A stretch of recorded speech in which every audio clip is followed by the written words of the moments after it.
道友，你托大了，八九玄功。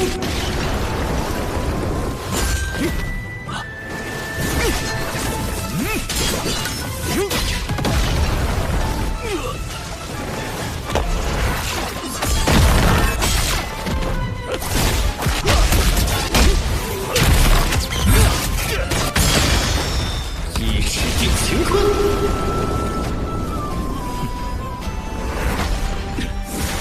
宝塔显，镇压，去死吧！二尺，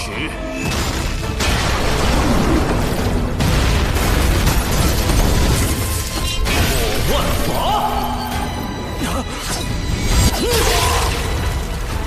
三尺，审混沌。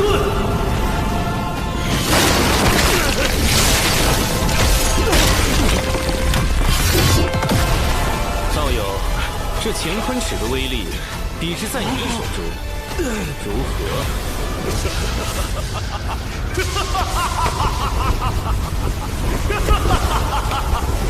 李长庚，你永远也赢不了我！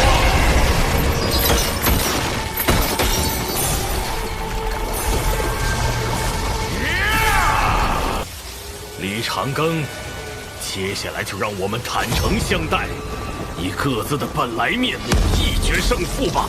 冉登早已看穿了我的计策，事到如今，我有机会他头顶那盏临阵灯。赤人化身，全军出击！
公子，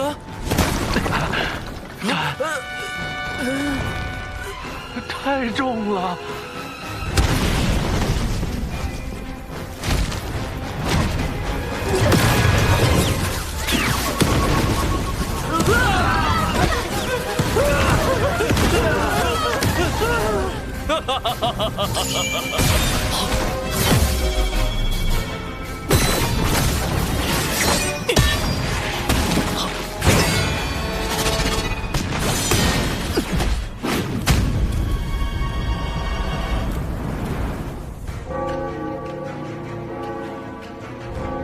人皇归于火云洞后，南州涌现出众多藩苏大国，有秦国在其中实力较强，又是门内供奉的主要来源。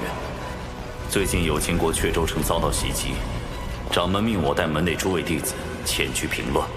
有妖兽作乱。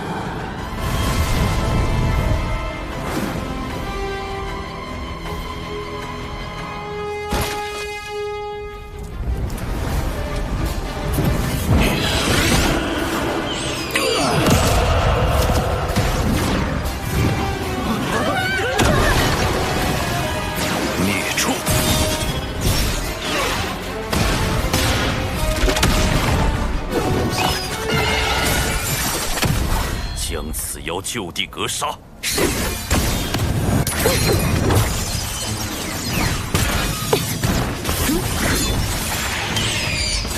嘿！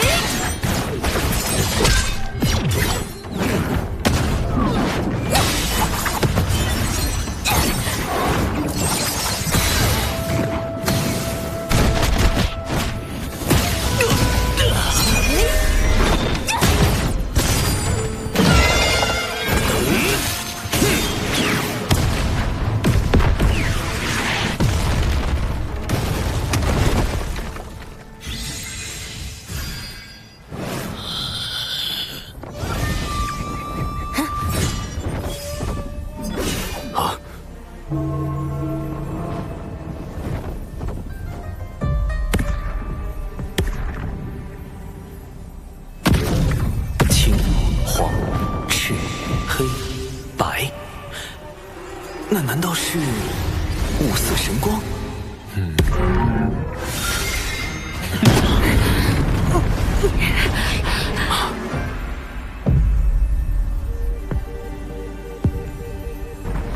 乃日，可他身上没有任何阳刚之气，也没有半点阴柔气息，阴与阳在他身上仿佛完美相融。此人现身时，那一手挪移神通，已是显露出非凡的道境。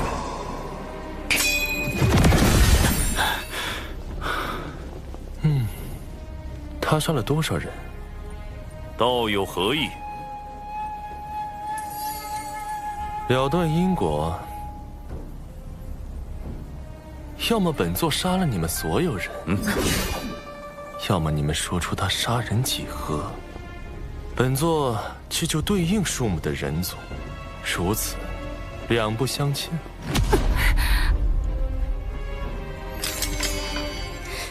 别开口，惹不起。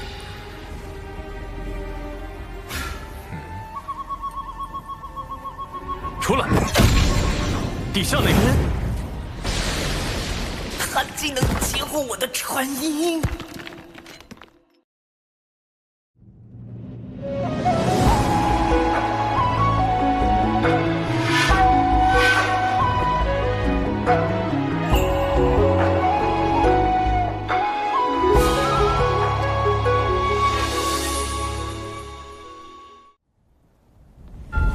孔雀乃天地间第一只孔雀，身上有元凤血脉。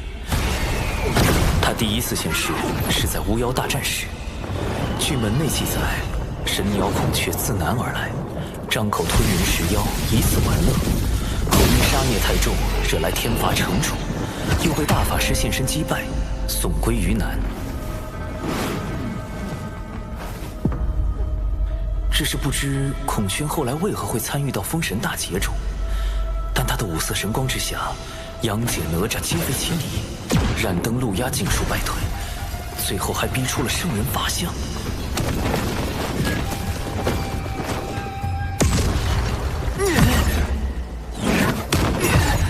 这实力完全就是三教大师兄级别的。三教大师兄？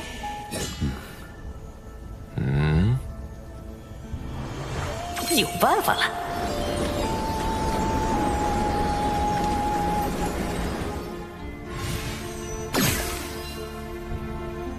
玄都小法师，刚刚传音给我的不是长寿师兄吗？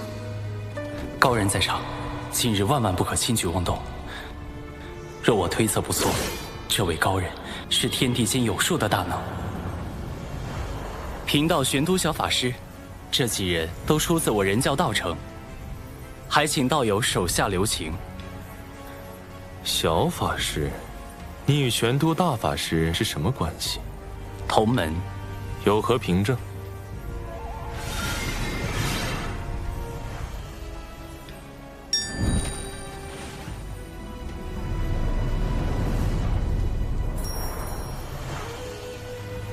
他近来还好吗？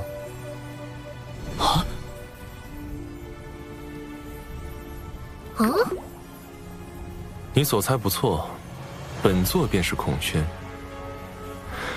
前些时日，本座这侄儿血脉暴走，神智失守。本座闭关醒来，一路寻到此处。他应已吃了一些人族，说个数量，本座去救了人，再来与你交谈。杀人、救人，本就是两码事。昔日本座亦曾吞噬10万人族，又如何？其后妖族为练陆无剑，欲灭绝人族，本座出手护住100万人族，偿还了因果。业障功德即可抵消，杀人救人为何不可护抵？所杀所救，可是一人。天数昭昭，增减护抵。所被吞食者，哎，君雅，少说两句。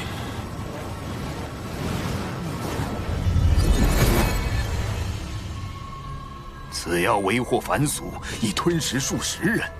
哼。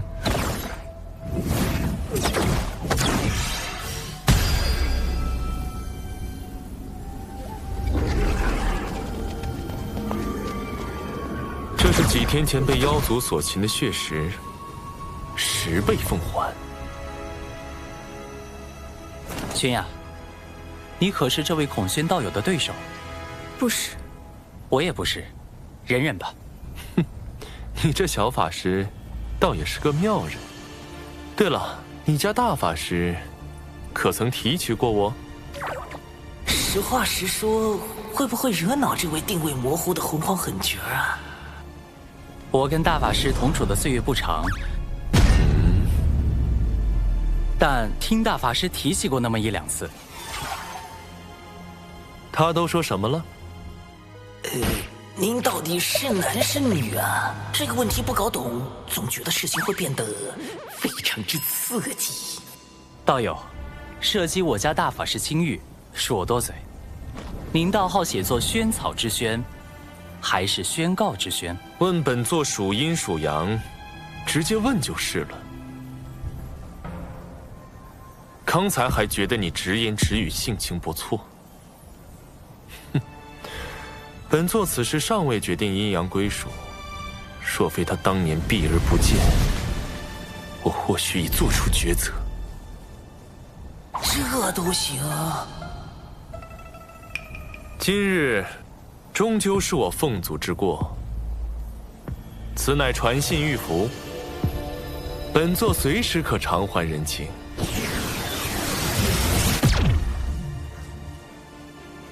与大劫牵扯之人相继现世，只怕大劫不远了。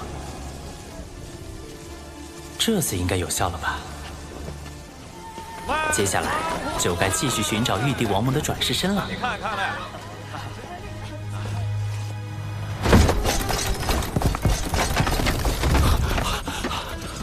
少爷呢？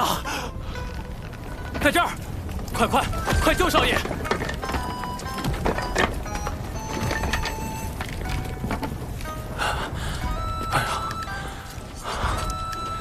话有明，你可是阙州城将军之子，怎么被这孔雀妖弄得这么灰头土脸？夏明霜，我好歹是英勇负伤，你身为城主之女，却龟缩在后，怎么好意思说我？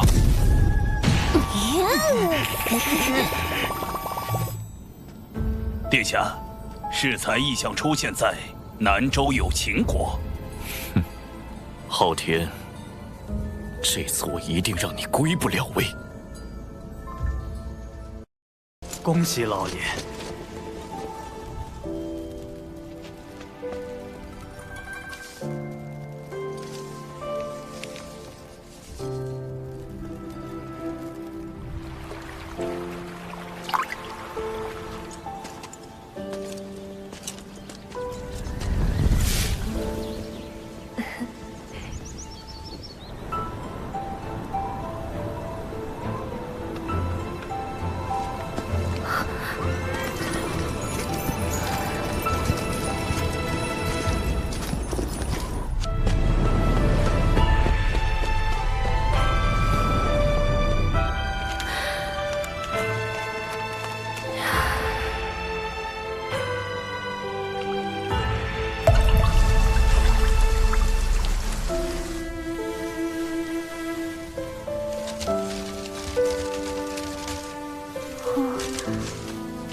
你这没出息的逆子！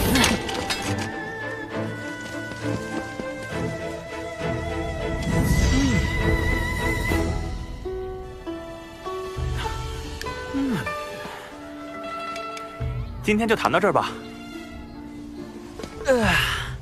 莫要累着了，我明日再来看你。是，少爷。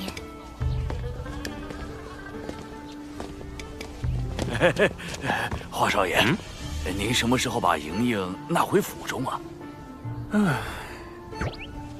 本少爷听个曲儿，就要把弹曲的带回家。那爷来你这多喝几杯茶，是不是也要把你这茶楼盘下来呀？华少爷您别误会，小老儿只是……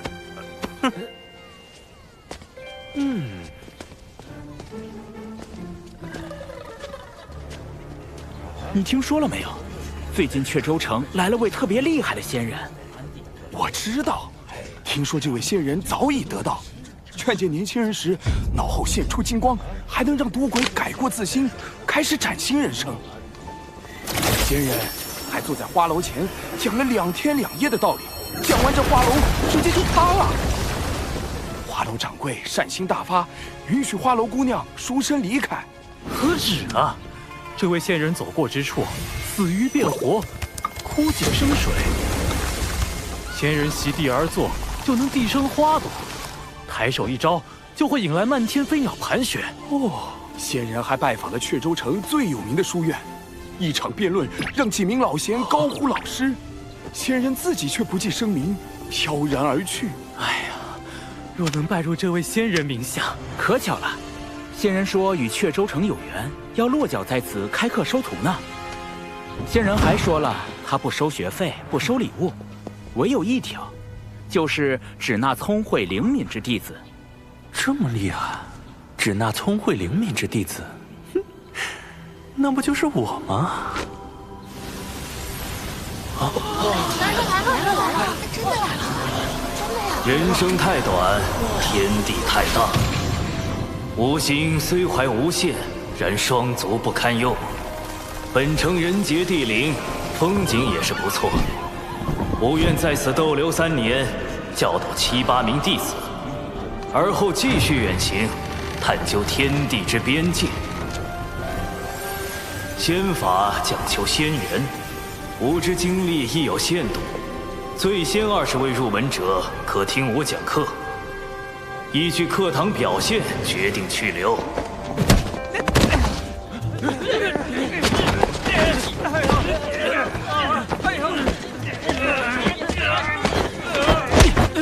冲什么冲？敢仗着自己家里势力抢先进去瞎占名额的，少爷我见一次打一次。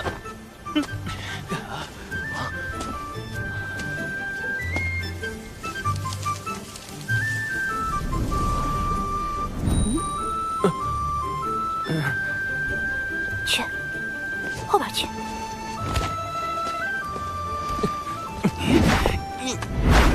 你要打我吗，小明明？本少爷不跟你一般见识。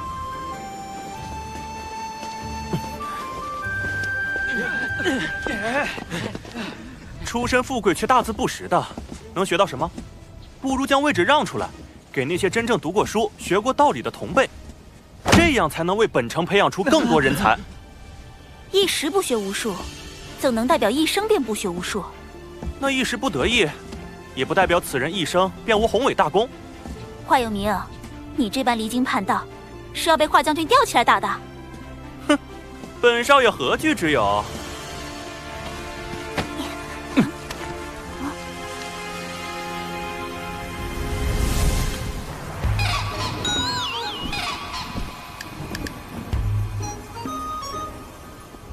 圣神老师，不好了！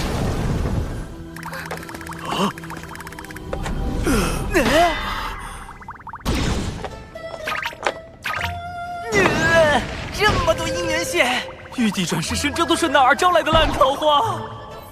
但玉帝历劫的命数由天道所定，我不好贸然干扰玉帝的感情生活。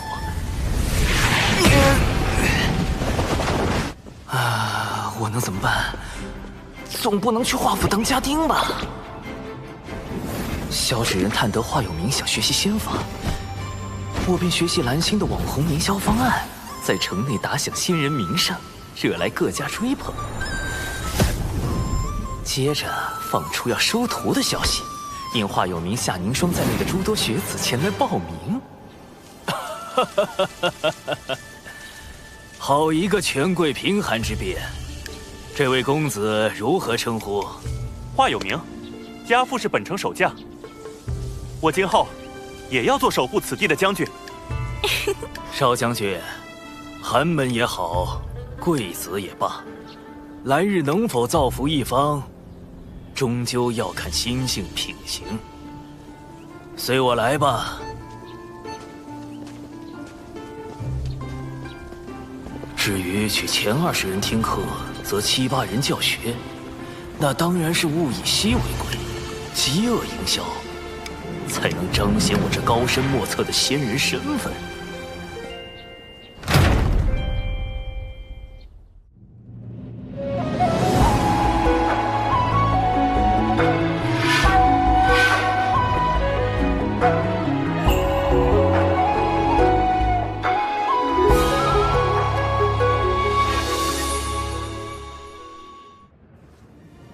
我只会教导你们3年，这3年能得多少，全看你们自身。你们想学什么，我便教什么。但我教什么，你们也要学什么，懂了吗？那我要学这世上最厉害的仙法。仙法我自会教授，不过我只会传你们一点简单的困敌手法，比如操绳术。操绳术听起来就很糊弄人。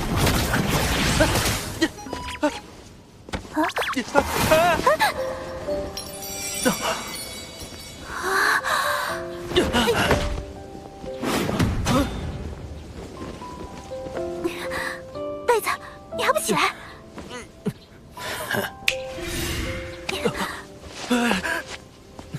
这个夏凝霜还挺好看的。不对，以前我午睡，他往我被窝里泼水；我捉蟋蟀，他把我推进泥坑；我走路，他把我踹进池塘。他这么可恶，我怎么能觉得他好看？你说什么？我说你挺好看的。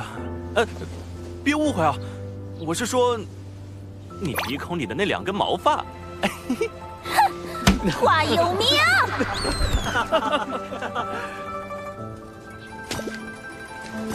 哎呦！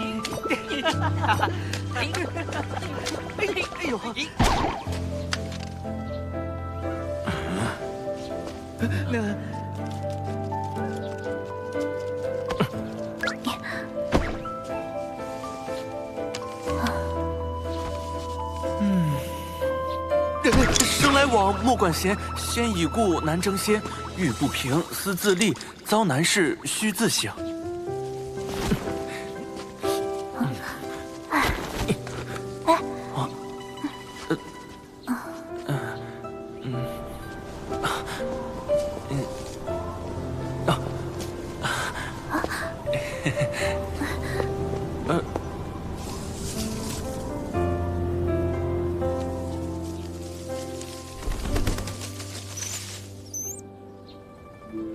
诸位学子，不知不觉间，诸生同堂学习已有3年。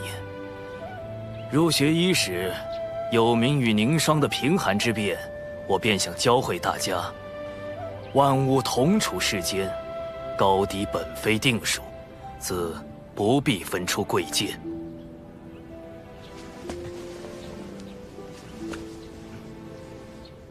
高者许会跌重，低者亦能登攀，要我们心存敬畏，却不曾告诉我们，若登攀者追名逐利，跌重者心生怨恨，届时又该如何自处？接下来，该由您自己来寻找了。3年期满，我也该再次启程游历。临行之际，吾各赠诸位学子锦囊1只。若日后心有迷惘，可将其打开，也算全一场师生缘分。敢问先生名号为何？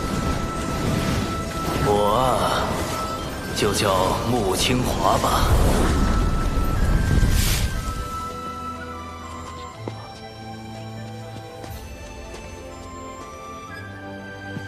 多谢先生3年的悉心教导。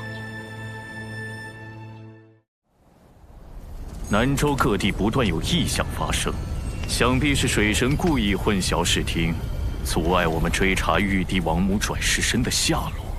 太子，既然玉帝历劫为天道所定，妖庭玉溪仿教都不能明面上出手干预，那不如我们借些外力，比如凡人自相残杀。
凡间硝烟四起，父王只身投军，当真无碍吗？玉帝陛下与王母的命数由天道所述，凶吉祸福，皆是注定要自己去历经的。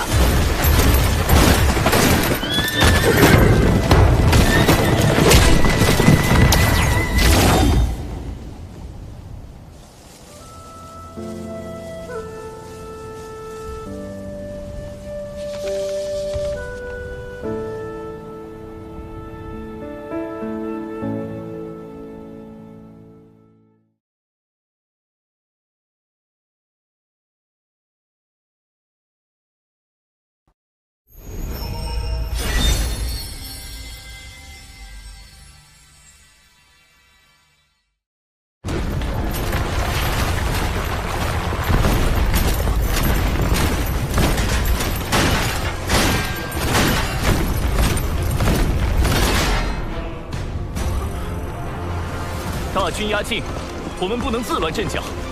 我会向城主请命，领兵迎战。是。但当务之急还是撤离百姓。撤离之事交给我。战场刀剑无情，我等你凯旋。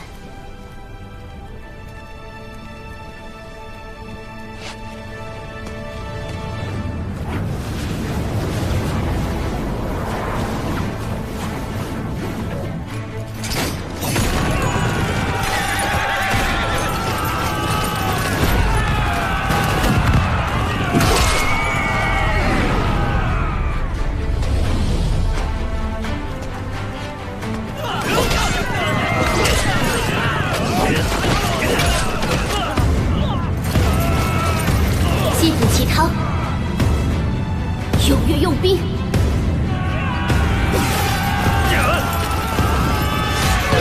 今我阙州将士，誓与城池共进退。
现，父王母后此战为胜，为何会有倾城异象？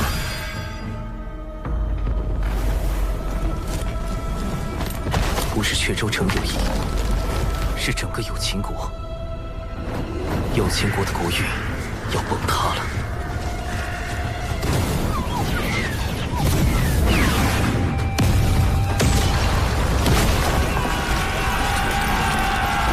所有人，死守有情国！是。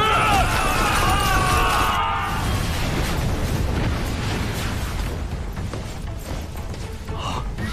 有情国都城遇袭了。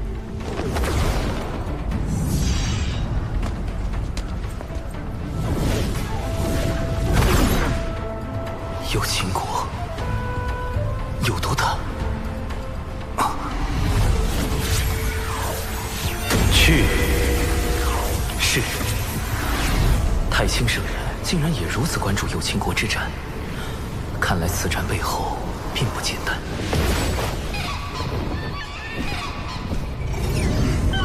这个玄雅，嘴里喊着什么？这是他身为有情国之人该做的。请门内在下决断时，勿考虑他的凡尘身份，就自己跑去有情国了。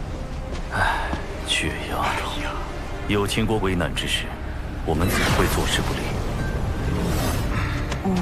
你别太着急了，毕竟小九也跟了上去。哎呀，就是因为有小九在，才更让人不放心。掌门。有情国战场目前只是凡人之战，敌国背后的大仙宗还没有加入战局。按俗世规矩，我们也不可随意插手。我们抵达有情国，只是提供法宝、符箓相助，何来插手一说？况且，对方暗地里的小动作也不少。如此来势汹汹，道威仙宗恐怕另有所图。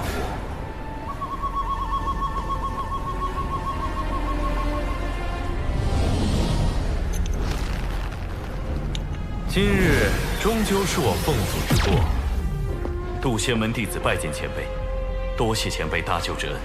不必多礼，你们先去安顿凡人。玄雅，随我来。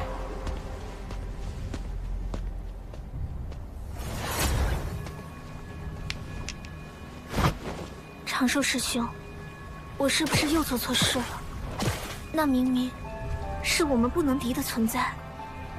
可玄雅觉得哪怕被打杀了，死在那儿，也该发出自己的声音，让施恶者得到惩处。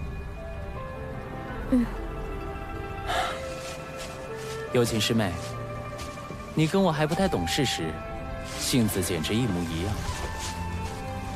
别愣着了，来坐。但现在的我已经变得跟大多数人一样，遇到1、2次磨难，会主动收起棱角，让自己变得圆滑，去思考自身所处环境，并逐渐被环境同化。而你，哪怕遇到了挫折，遇到了打击，也没放弃自己的坚持。有情师妹，其实我刚才想好了该如何说教你，我应该让你知道洪荒的险恶，让你知道，去触怒这种大佬，只是白白赴死。喊得再大声也扭转不了什么，还会连累门内诸位长老的性命。我想提醒你弱者的生存法则，提醒你做事要讲究方法。可话到嘴边，突然发现，我只是不想承认自己曾被环境打败，又去告诉一个敢去挑战环境的人，他必须跟我一样认输，如此罢了。听不懂吗？在夸你。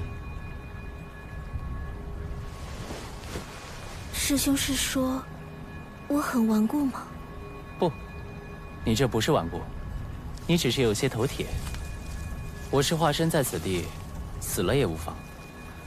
但诸位同门、阙州城的百姓，甚至整个有情国的存在与否，都在那位前辈的一念之间。如果有毒继续今天的头铁行为，迟早会给渡仙门招来大祸。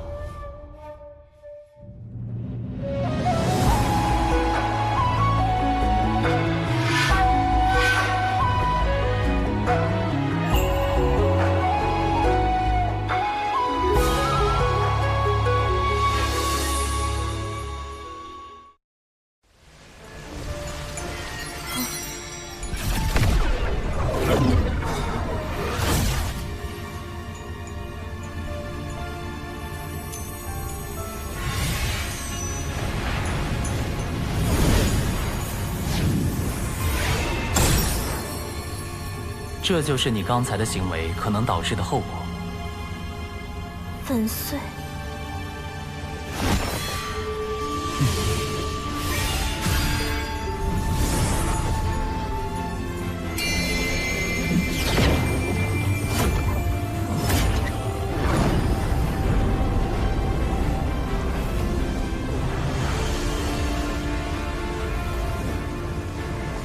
想到了什么？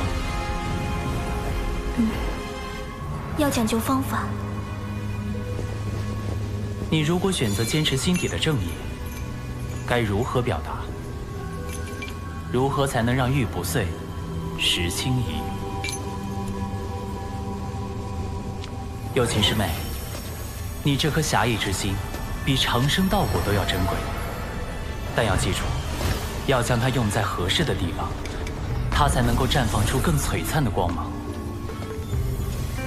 所以，不要被人利用，学会审时度势，不成一时之勇，懂得有进有退。洪荒之中，是非对错反复交织，并不存在绝对的对与错。为兄希望你能学会如何保护自己，保护身边的人，也希望你能保持这颗珍贵又高尚的心灵。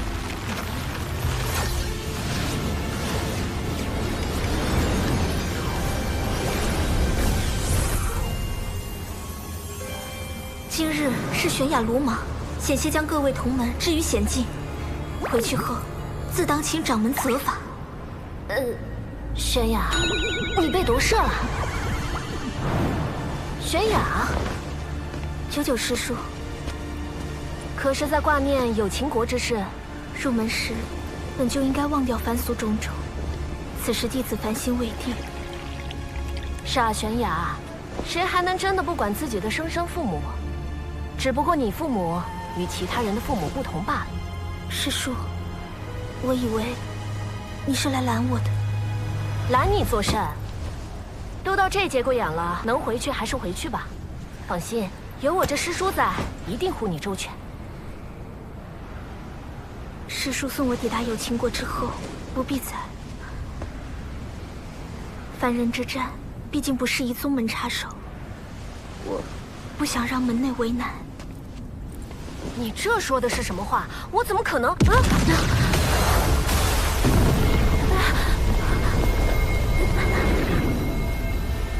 各位道友何必着急赶路？道威仙宗的人，长老，道友若就地返回，并告知贵门掌门将有秦国这块地皮相让，我等自会将你渡仙门诸位送回。为了争夺仙门资源，一个中州仙门都跑到南州来抢地盘了。迅风。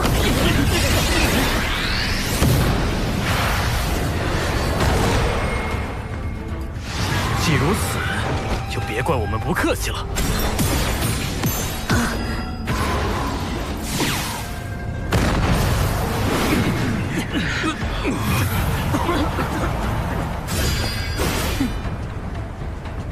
快去有秦国，这里我顶着。多谢师叔。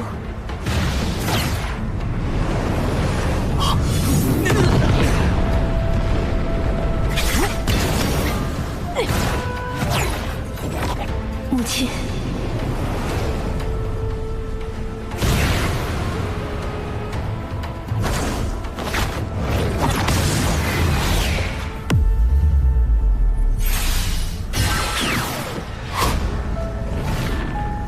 人呢？这两人真叫人不省心。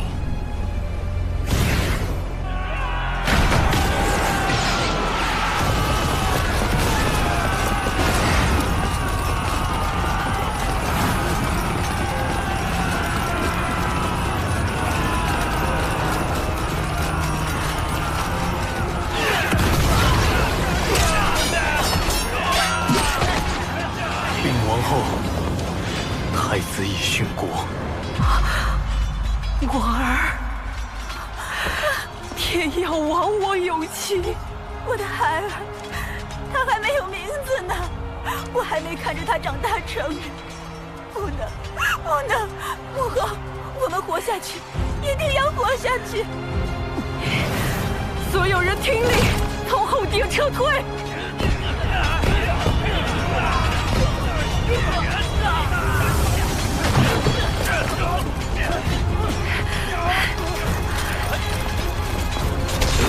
在那儿！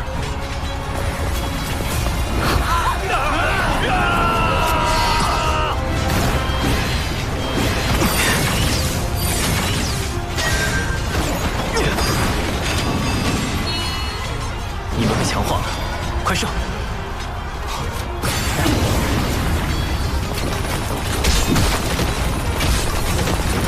援军来了！有秦国阙州城城主之女夏凝霜，有秦国阙州城将军华有明，前来救驾。好，好！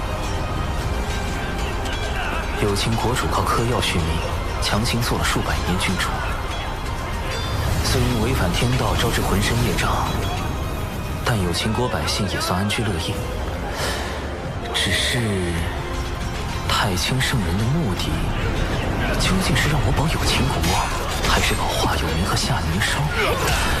虽然这二者之间并不冲突。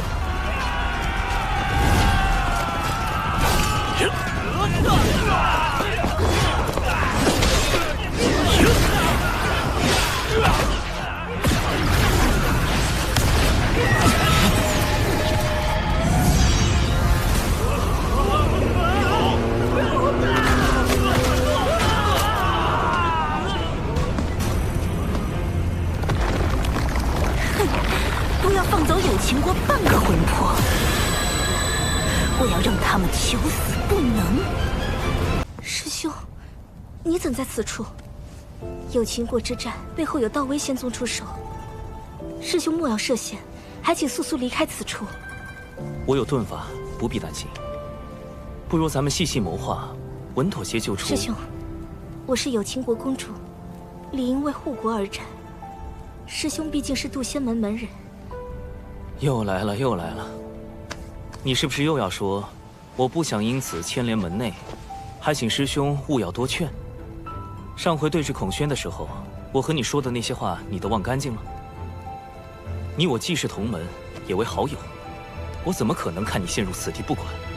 可师兄，我虽在门内修行多年，但仍不忘我是有秦国的子民。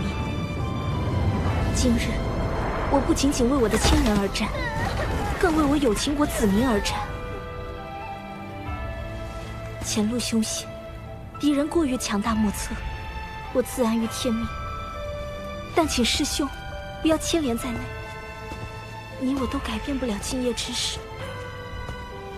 若师兄执意相劝，那你我今后不做好友也罢。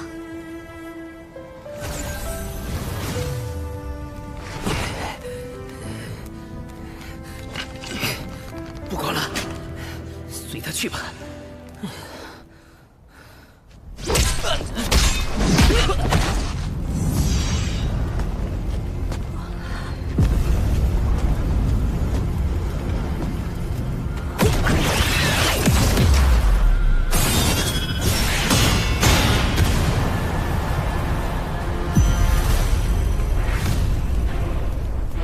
友情悬崖，你终于来了。你可知今日是谁灭了你们有秦国？是我！当年也害死人妻，我筹措多年，就是为了今天。为了一个元清，不惜覆灭整个有秦国，只能说明一件事：袁家所谓的复国大业，根本就是一场彻头彻尾的错误。你住口！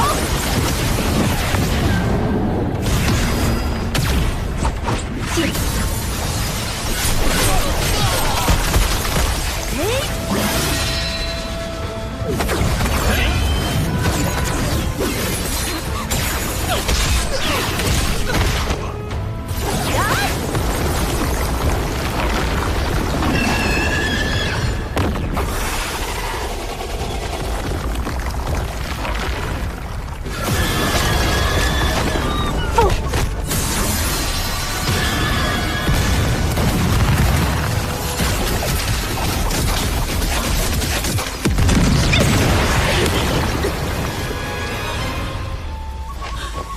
我可是天仙境初期，你一个真仙境巅峰，怎么可能？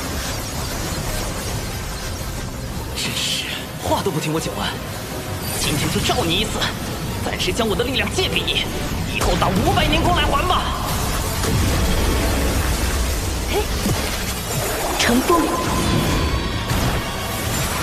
破浪，嘿。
为什么偏偏在这个时候？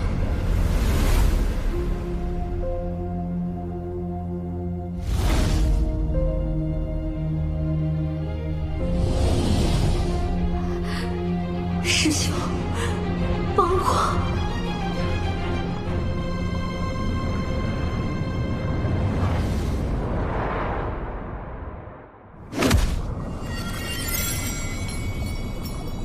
我在。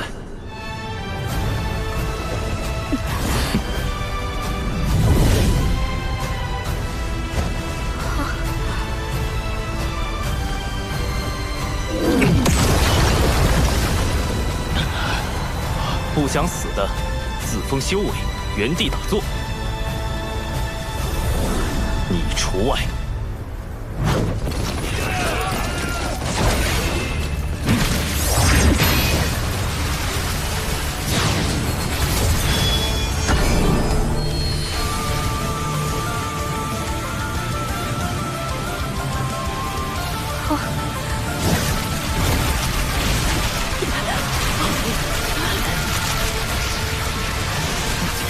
自言符阵，遮天蔽月。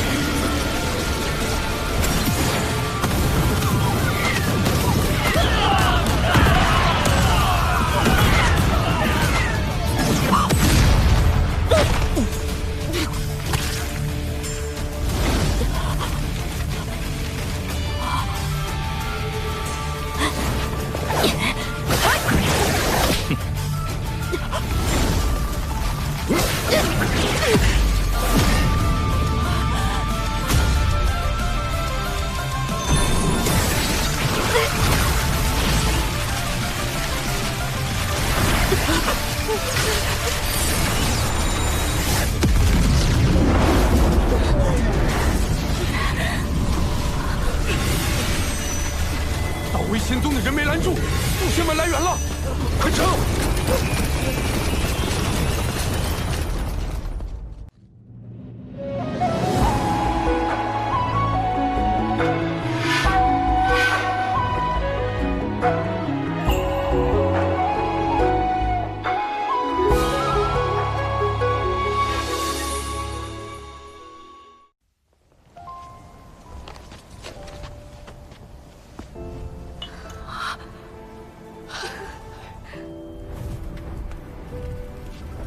面甲女既已殒命，她一族后续之事，你想如何解决？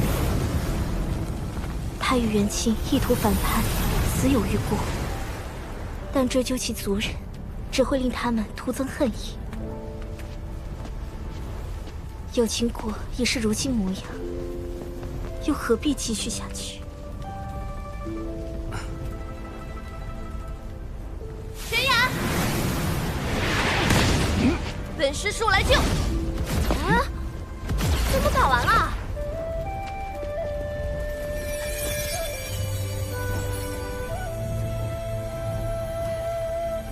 救救师叔。掌门，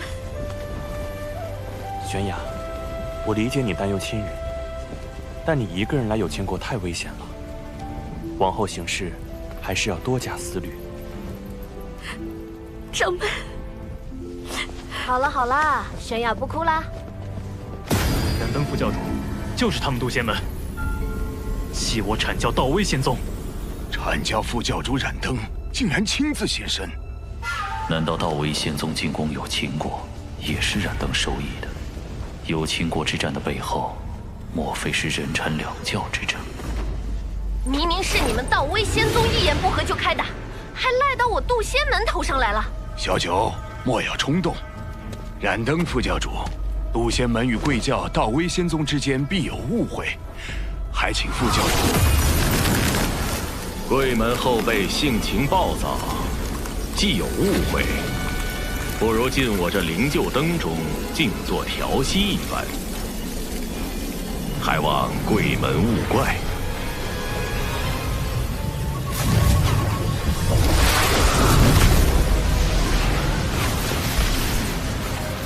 这燃灯是非要和有情国过不去了。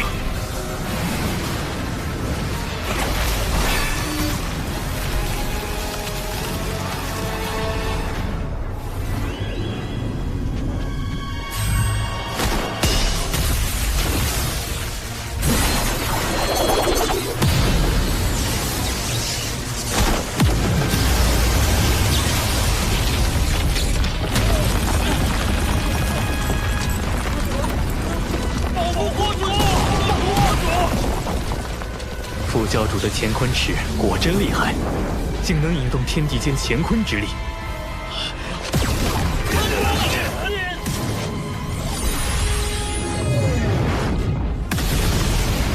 有情国不过一众凡夫俗子，今日必要将他们彻底斩杀。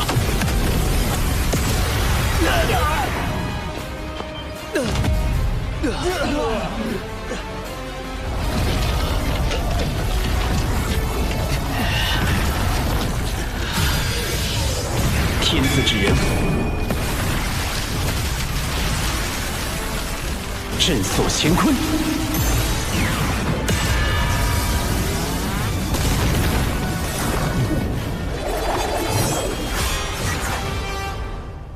玄都小法师在这时候跳出来，莫非也是为了玉帝转世身而来？如果是因人阐两教之争，燃灯不必非要将有情国之人赶尽杀绝。但若他是冲着玉帝转世身而来的，那一切就都说得通了。妖庭与天庭之争，才是这场战斗的关键所在。有情国主身负业障，我作为阐教副教主，自当遵从阐教教义。小法师，莫要为难我。这好说，您到线下便立刻将有情国主击毙，全当送副教主一个人情。师兄，放心，他不会答应的。既能保住有情国的无辜子民，又不违阐教教义，如何？杀他有什么用？满身业障的有情国主，怎可能是玉帝转世身？好小子，在这儿给我下套！哎呀，小法师心怀苍生大义，实在令我动容呢。实不相瞒，我也存了惜才之心，有意将有情国子民带回我教悉心教导。悉心教导，我看是一网打尽吧。这燃灯，宁可错杀100，不放过一个，好歹毒！孔宣道友，晚辈有难，还请出手相救。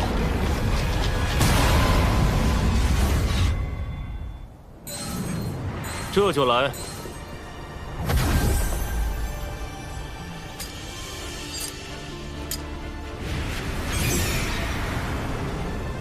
道兄留步！道兄留步！你哪只眼睛看到我师兄？莫非是我认错了？不好意思，不好意思，这位仙子，是我赵公明眼拙。你哪只眼睛看我是仙子？啊！那你到底是凶还是仙子啊？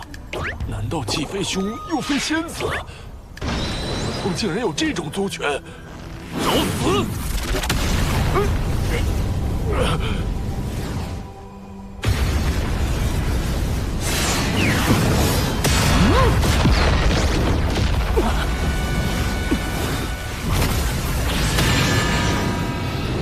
燃灯的乾坤池，不愧是能在封神大劫里击退赵公明之母。如今的我根本不是对手。轩哥，轩姐，轩哥姐，快来救救孩子吧！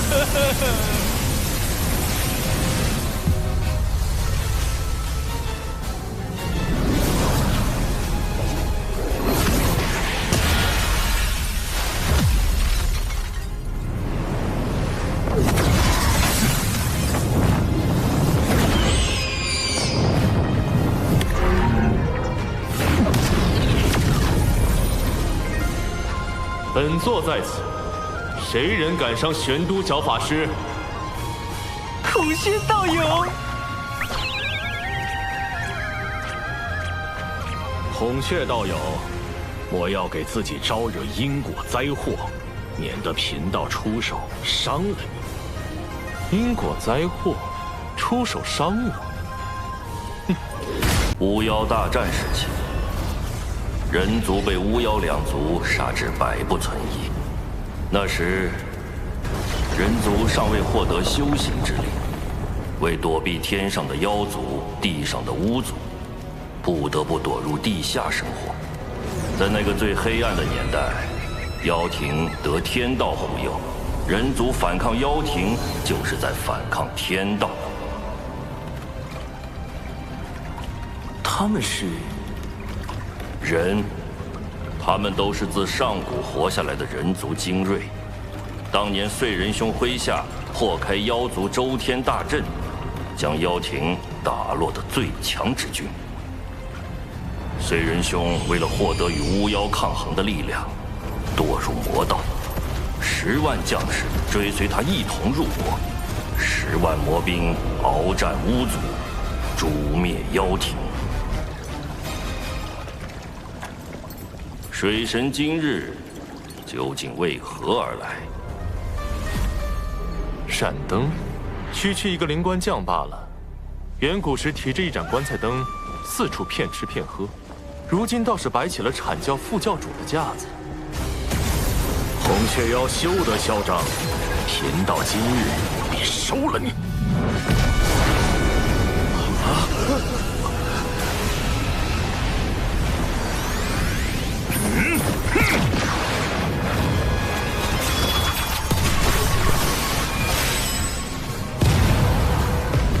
这破齿果然废物。是吧？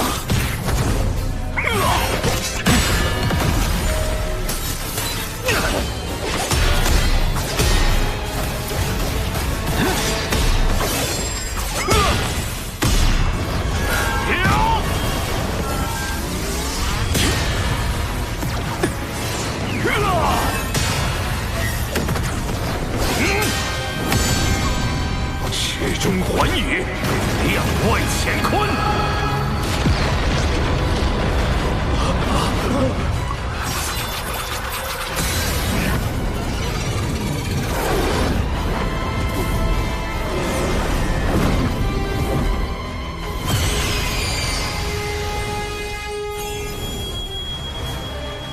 五色神光，灵杀。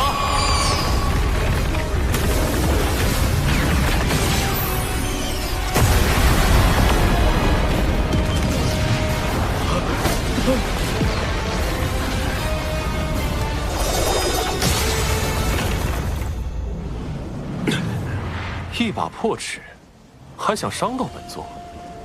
孔雀妖，你这是打定主意要投靠人教，不惜与我阐教为敌。阐教好大的威风！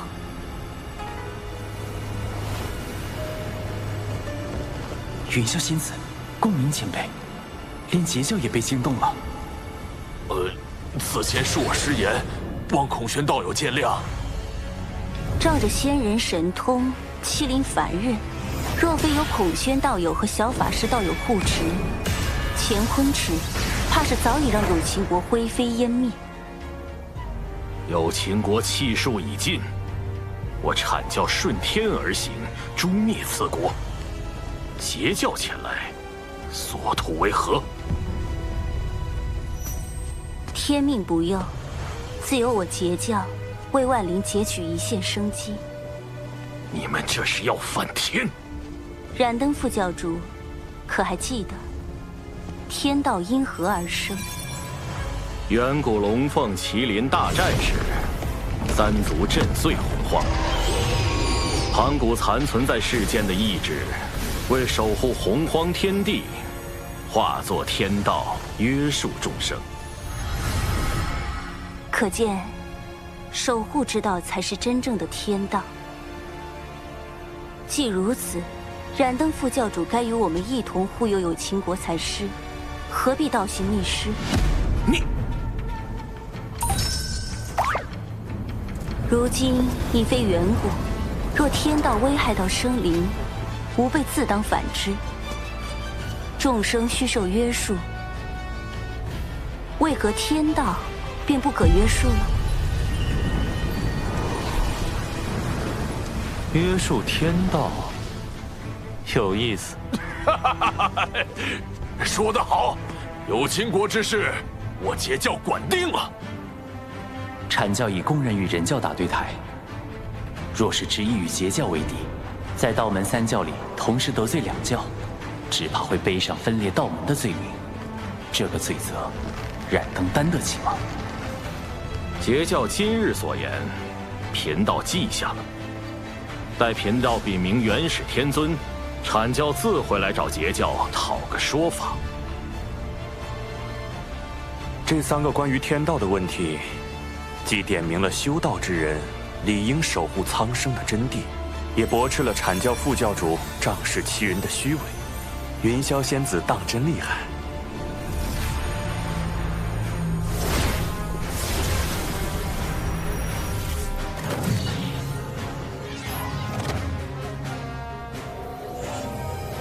未来封神大劫开启，阐截两教闹翻，燃灯还会用这把乾坤尺偷袭赵公明，绝不能让乾坤尺回到燃灯手里，可又不能因此加剧人教与阐教的矛盾。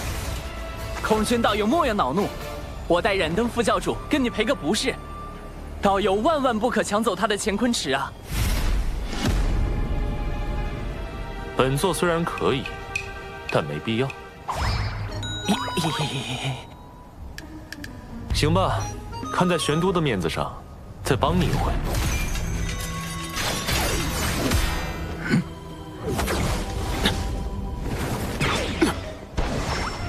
燃灯副教主莫怕，道门一家亲，我来护你。这么好玩的事儿，怎能少了我赵公明？哎呀，孔宣道友的极速神通当真惊人，赶不上啊，赶不上！燃灯副教主，你何故伤我？你们几个，够了！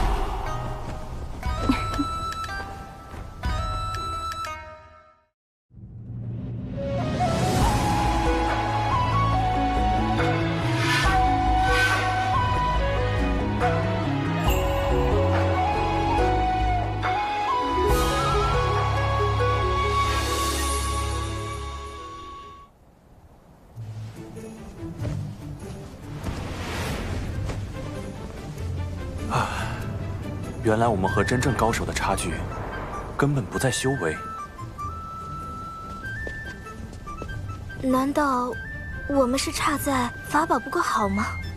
不，我说的是谋算之道，以及对脸面的割舍。这主要是靠天赋，修行是修行不来的。如小法师与公明前辈这般，才是真正的不战而屈人之兵啊！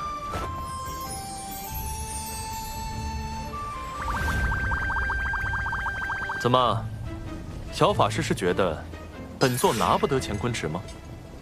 孔宣道友不能如此想，今日是冉登副教主对你出手在先，你也是不甘受辱，愤而还击。副教主乃洪荒民宿，他定不会介意用乾坤尺向你赔罪的。谁说？若他计较，就是故意损阐教威名，毁道门清誉。还是小法师明理。这乾坤尺送你了。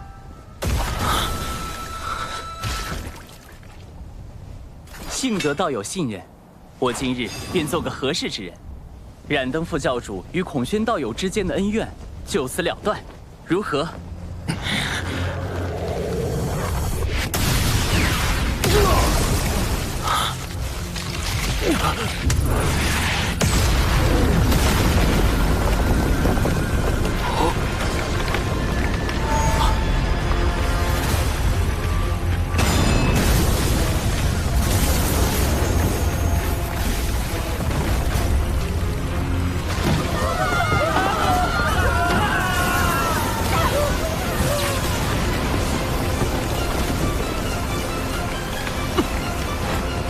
怎么回事？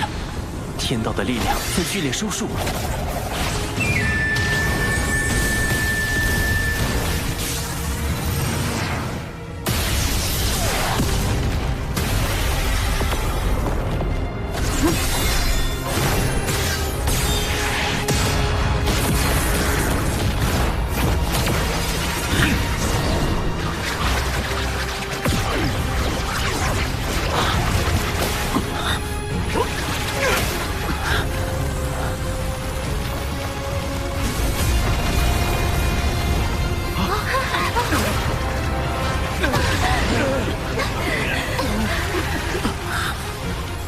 我体内的法力好像不见了，这是天道之力所凝成的枷锁，仙人一旦被它锁死，就会法力尽失。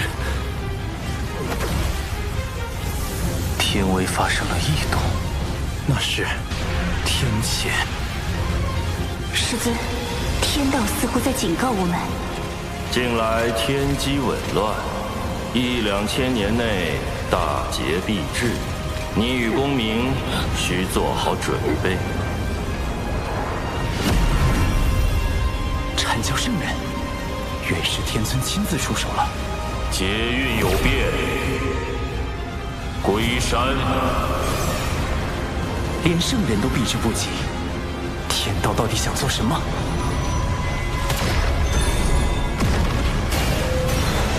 任你机关算尽，有秦国终究在劫难逃。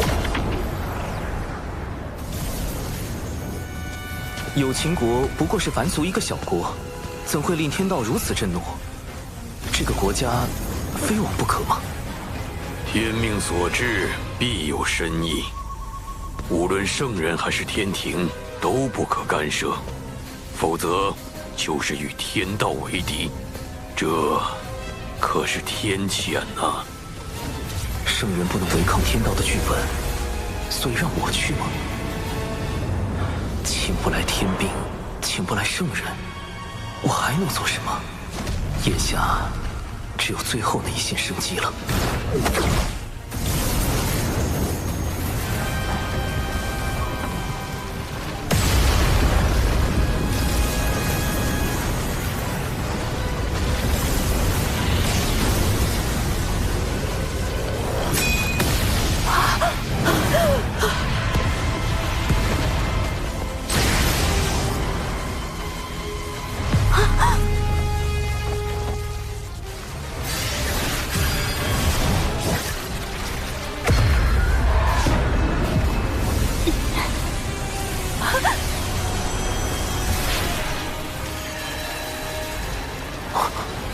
天雷消失了。简迪，你怎么样？有没有受伤？你还怀有身孕啊！简迪生气，他腹中的胎儿就是未来的商国始祖。气，这就是天雷避开简迪的原因。而一个要建立商部落的人，势必不能承袭有秦国的国主之位，这也是天道要往有秦国的原因。为了开启封神大劫，就要生伤；为了生伤，就可以毁灭一个无辜的国家，杀死无辜的人。这样的天道，还能够阻止他吗？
人族魔兵踏破苍穹。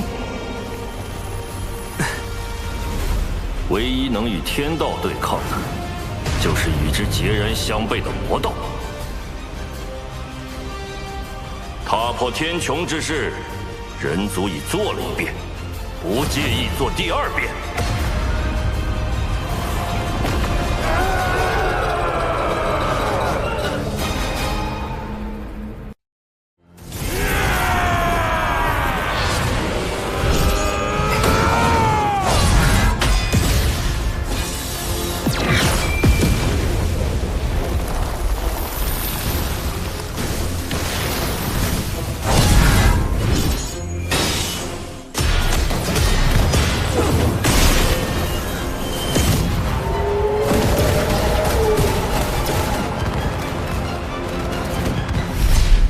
大战过后，10万魔兵只剩下3623人，他们的魂魄受魔气侵蚀，已经失去了一切情绪和感知，只知遵循燧人兄的战斗指令，护卫人族。那燧人前辈他，天道判定他魔气深重，已经成为天地的隐患，于是剥夺了本属于他的天庭地位，欲将他禁锢。燧人兄不得不退守火云洞，一面修复战体，一面镇守人族气运，制衡天道。大禹前辈，要如何才能约束天道的力量？燧人兄就是对天道的反约束。吾等在洞中修行燧人兄的星火大道，就是为与天斗。若天再对人族举起屠刀，吾等就在大地上一跃而起。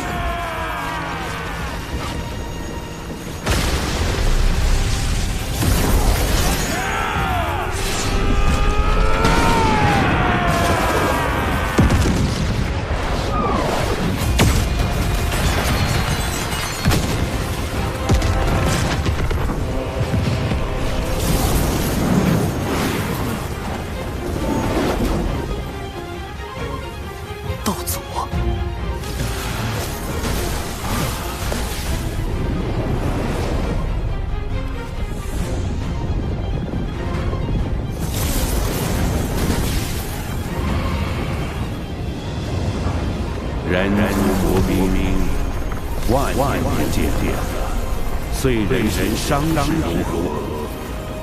不劳挂心，燧人兄托我前来向您问问。人皇虽离开俗世，却容不得人族被随意欺凌。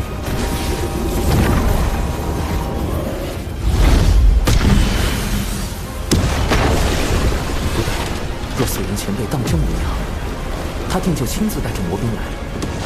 这样下去，如果道祖执意出手，再加上道祖的6位圣灵弟子，局面将对人皇非常有利。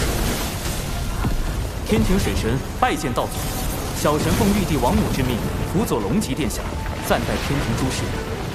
今日见有情国国主逆天续命，国运将尽，特来为有情国之人寻一场机缘。机缘何在？小神见此女颇有慧根，想与她腹中胎儿一道天命，让她与她的后人带领有情国移民，再立新国，定会比现在的有情国更为昌盛。天道不是想收商吗？若将有情国改建为商国，岂不是能变相保下有情国的人，保住人族的利益？人皇们也就不会再与天道起冲突。你可愿结下3道仙契？契一，新国任何国主若违反天命，便魂飞魄散。契二，新国须遵天庭，遵祖遵礼。契三，国不可养修士，天庭自会与尔庇护，如何？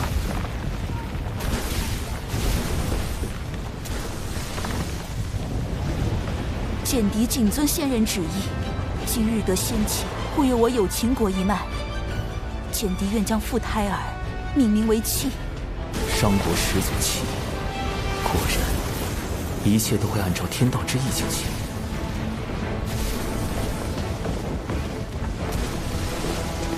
小神如此处置，不知是否合适？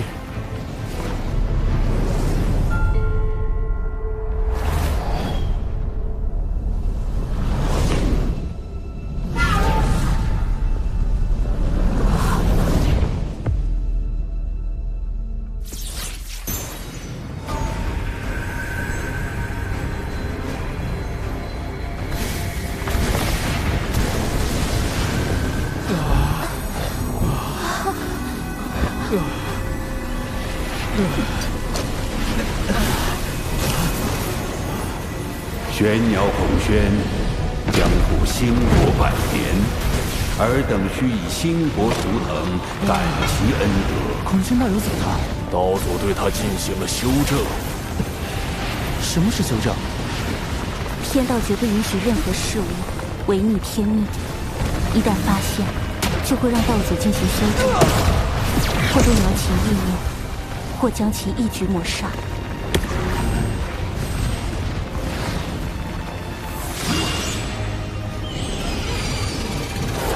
孔宣，带他们向东去。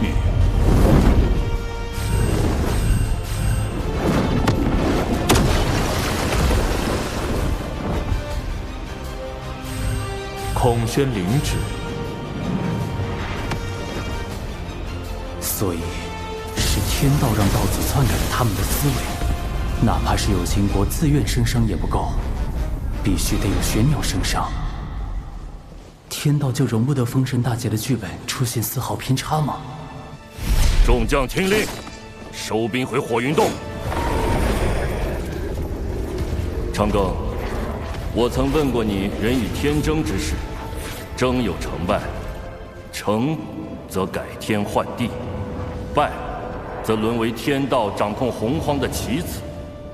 如今你应当明白了，人族所面对的是怎样强大的对手，无志不改，死战无休。人族若想强逆天意，除非拥有盘古那样超脱天道的力量，不然终究会被天道所禁锢。可即便是如今洪荒最强的道祖，也必须遵循天道意志行事。只靠力量，真的能胜天吗？长寿师兄，我与父母终会有再见之日，对吗？一定。未来封神大劫开启，商国百姓必会卷入无端战火。我要想助人族避开劫难，往后势必要与天道博弈。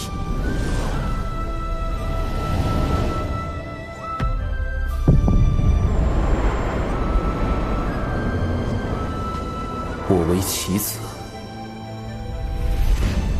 亦可为执棋者。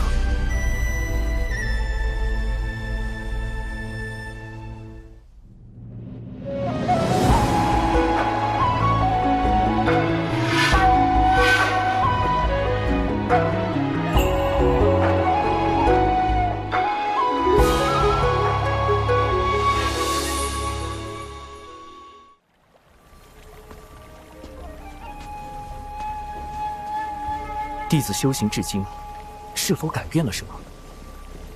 是。弟子如今是否在做某些判断时，已被天道影响？无需自疑，道有其中。也就是说，天道对生灵的影响程度是有限的。谢圣人点拨，弟子心安了。天庭重中之重，请记。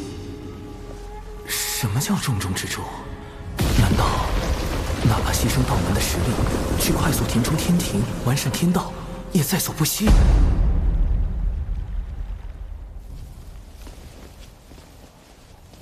师尊说，今日之后道门将有大劫，只是天机紊乱，师尊也无法窥到大劫的真相。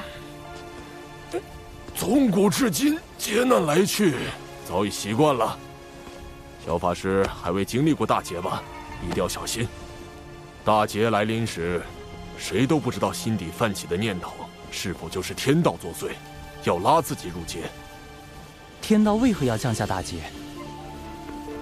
天地间的灵气是有限的，随着越来越多生灵开始修行，将灵气化作自身法力，天地灵气濒临枯竭，于是天道降下大劫，强制让生灵将灵气归还给天地。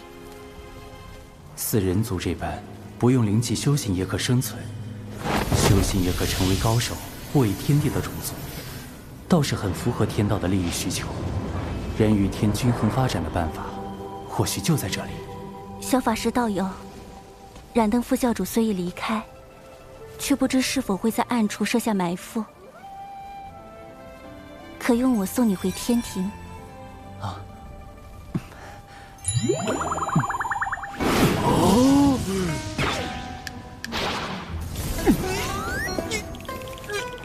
你们这小子当着我的面挖水神老弟墙角，胆子也太大了，这可不地道啊！水神老弟，你可长点心吧！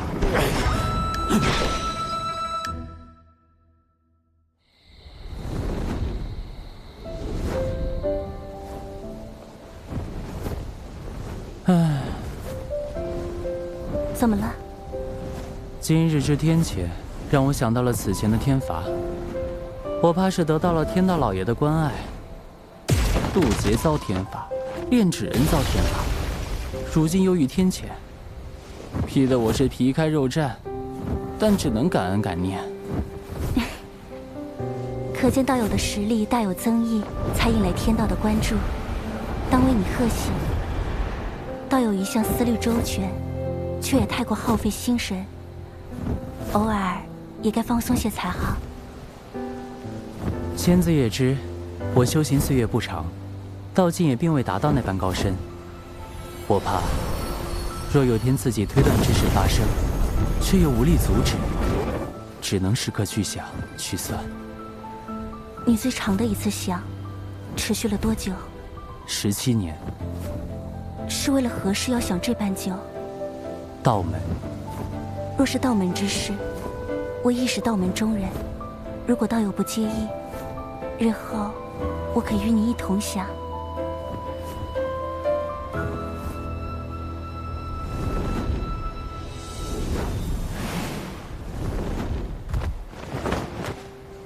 多谢仙子送我这一程。那我这便回三仙岛修行了。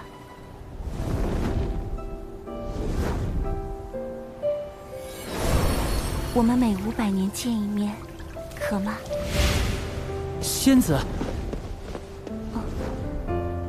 那个，我们此次会面是事出有因，可否不算在500年的计数内？自然。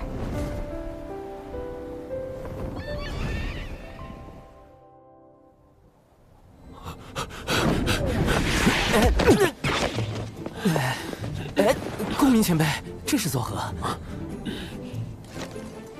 水神老弟，你不知道，人家有个小法师又和你抢我大妹，再不抓紧时间找你们天庭的月老帮忙，你可就没戏了。大劫都快到了，现在是在意这个的时候吗？我该怎么跟你解释？那个小法师就是我呀！哎呦！月老掌管姻缘，每日都与姻缘打交道。这洪荒天地之中，想必没有人比你更懂姻缘之事了。略懂，略懂。他懂啥？他就是被玉帝放在这里看管相思树的，一个几万岁的纯阳天仙，他能懂啥？月老，事情是这样的，让你听我说。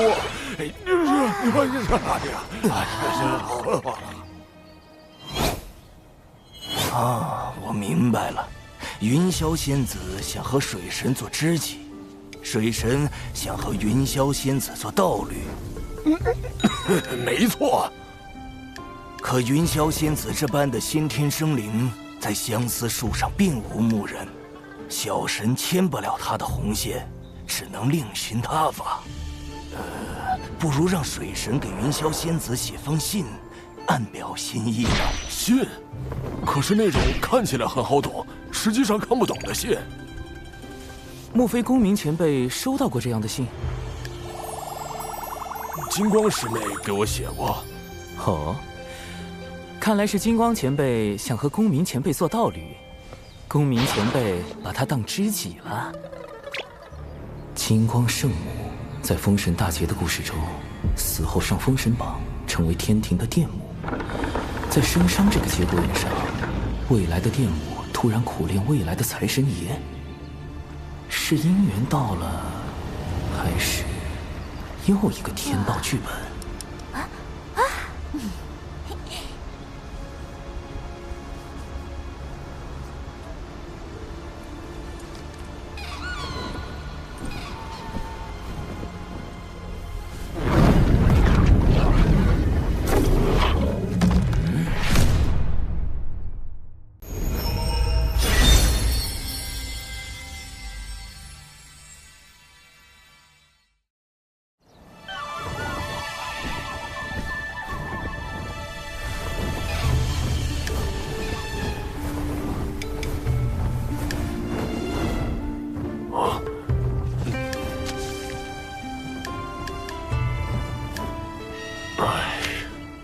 这已是金光师妹最近送来的第3封信了。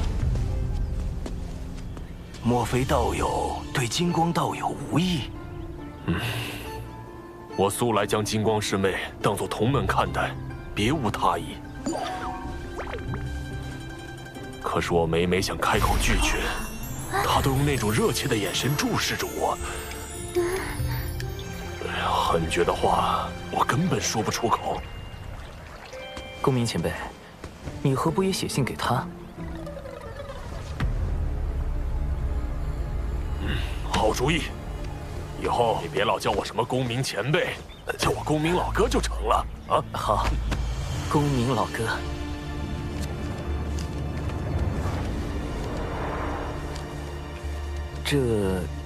金光前辈，这封信确实是我提议让公明老哥写的，他对你之事颇为烦恼。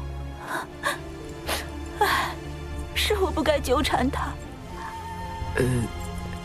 不，金光师叔，依我看，公明师叔写此信未必就是拒绝的意思。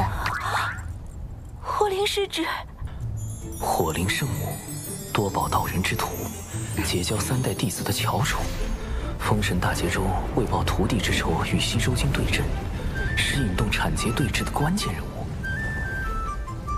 说来截教女仙怎么都爱自称圣母？这不是和圣母女娲撞名了？叫圣娘多不实啊！师叔，您从第4行开始，将这书信每逢双行的首字连起来一读，便知其意。这封信拒绝的够明显了吧？还有什么可看的？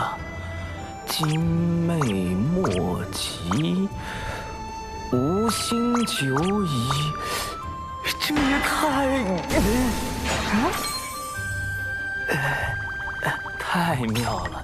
他还会写藏头诗，是太牵强了吧？若真是藏头诗，为什么我从第1行就开始藏头？金光再傻也不会信的吧？原是我误解了公明师兄的心意。公明，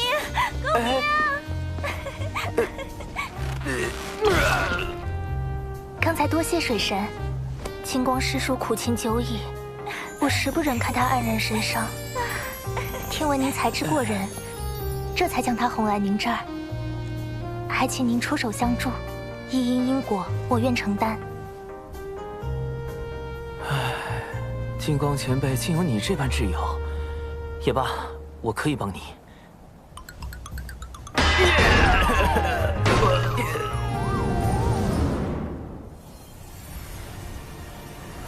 小弟子，你外出历练可算是回来了。那玄都小法师，关键时刻跳出来坏我好事，实在可恨。快让你那谛听施展神通，我必要将他找出来。早已试过了，连谛听也无可奈何。这么没用，不如早点炖了。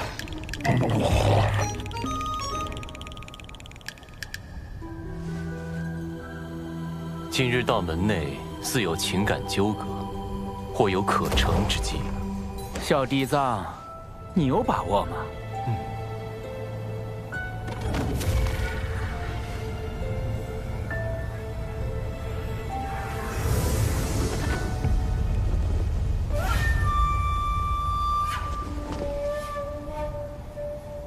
哎，听说了没？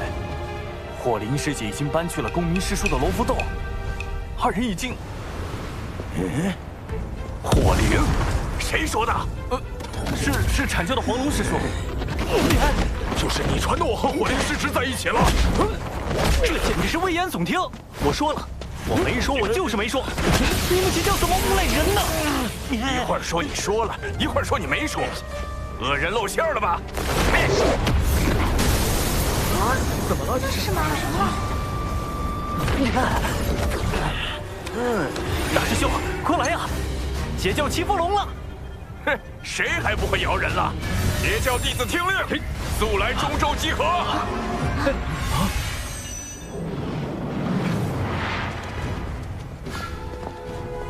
黄龙师弟4处造谣，败坏我徒儿火灵的名声，你阐教这究竟是何意？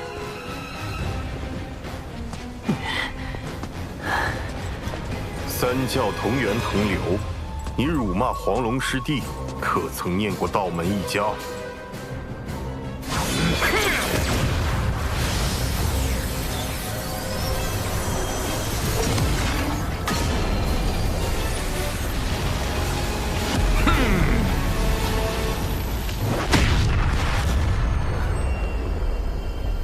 我遭了算计。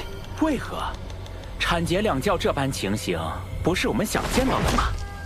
我要的是徐徐图之。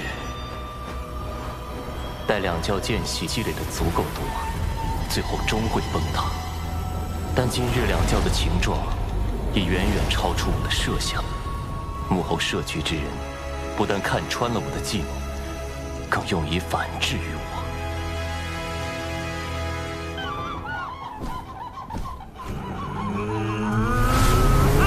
这多宝和广成子演的倒是怪好的嘞。西方教今日事情闹得那么大，我倒要看看你们要如何收场。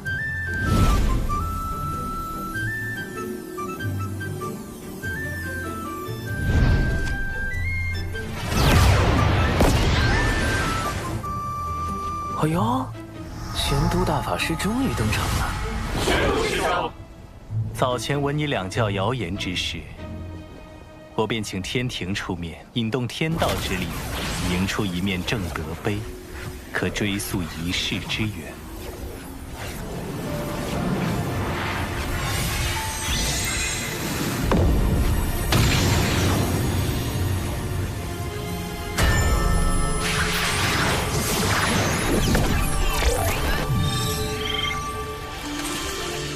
二师尊。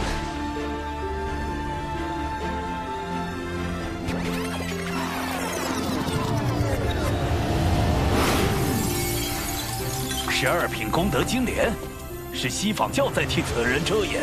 截教众仙听令，阐教众仙听令，随我逼上灵山！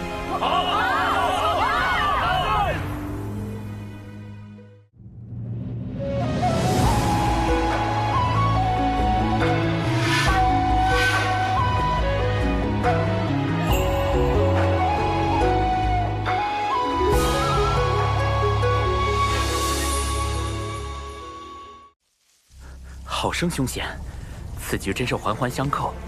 小嫡藏虽及时返回求援二教主，躲过正德碑之计，但这逼上灵山的算计根本避无可避，怎么办？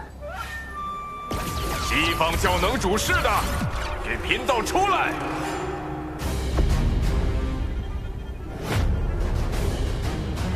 来得好快，难不成今日便是我的死劫？主人，估计你这次没救了，记得给我找个好下家。二师尊，不知我在您心中，是否如一枚可以随时被舍弃的棋子？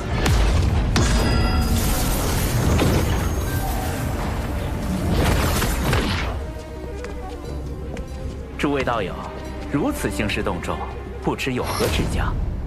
西方教造谣生事，毁我图清誉。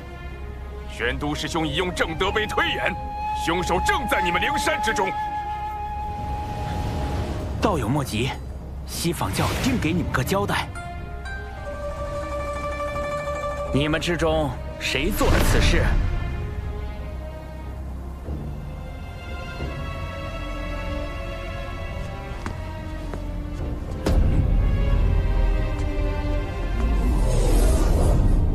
此事是我做的。弟子谢过二师尊。主人，你们教实在太不把生灵当生灵看，竟用摄魂之法操控自家弟子。慎言。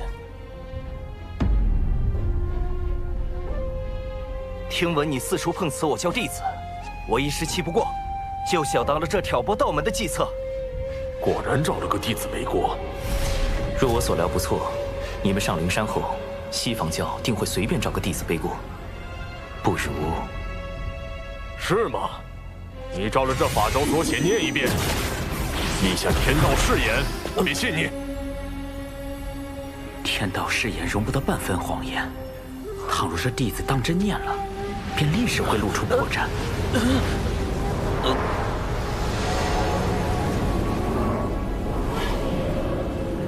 用天道誓言令西方教陷入两难，水神老弟，妙啊！愣着干什么？还不快念！还是说你不敢念？此事不过是场私怨，道门三圣与西法二圣皆师从道祖，何必闹得如此僵硬？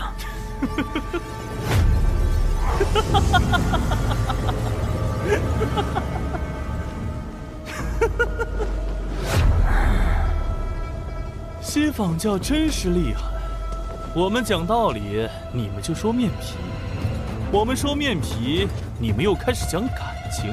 合着无论怎么说，都是我道门恃强凌弱呗。既如此，我等便认了。今日过来就是捏你们这些软柿子，不服就打，服就憋着。哦，他就是太乙真人，真阴阳怪气大师，一开口就能气死人。也不知未来哪吒是怎么忍受这个师傅的。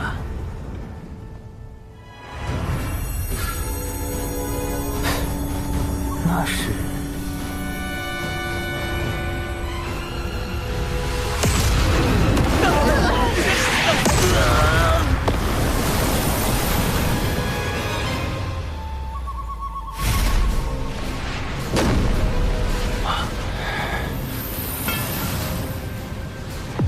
缘起缘落，自有缘法；既有前因，自生后果。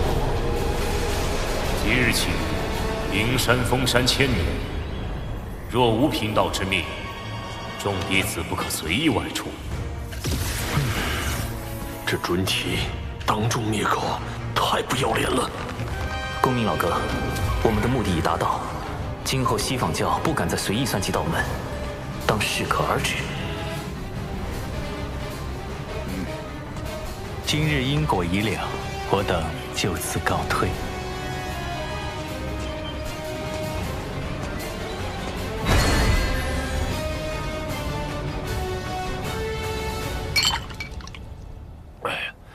今日之事当真痛快！此行不但顺利瓦解了西方教的阴谋，还拉近了阐截两教之间的关系。但愿未来大劫中，两教别再斗个你死我活了。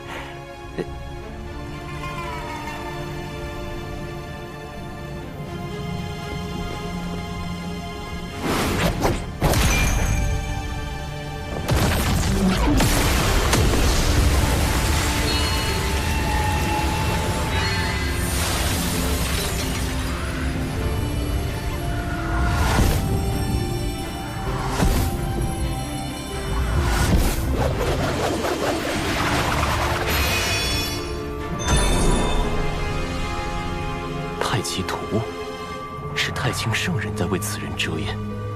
你在明，他在暗。是故你败，他胜。自今日起，你在此地禁足思过。若无我令，勿多出手。谨遵二师尊法旨。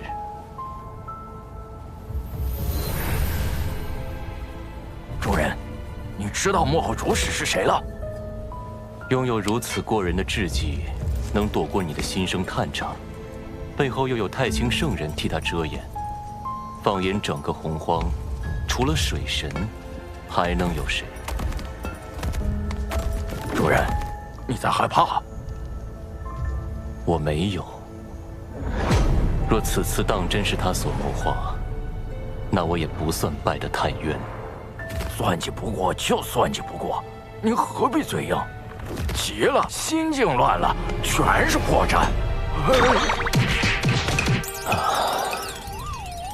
水神，下一次交锋可没有那么简单了。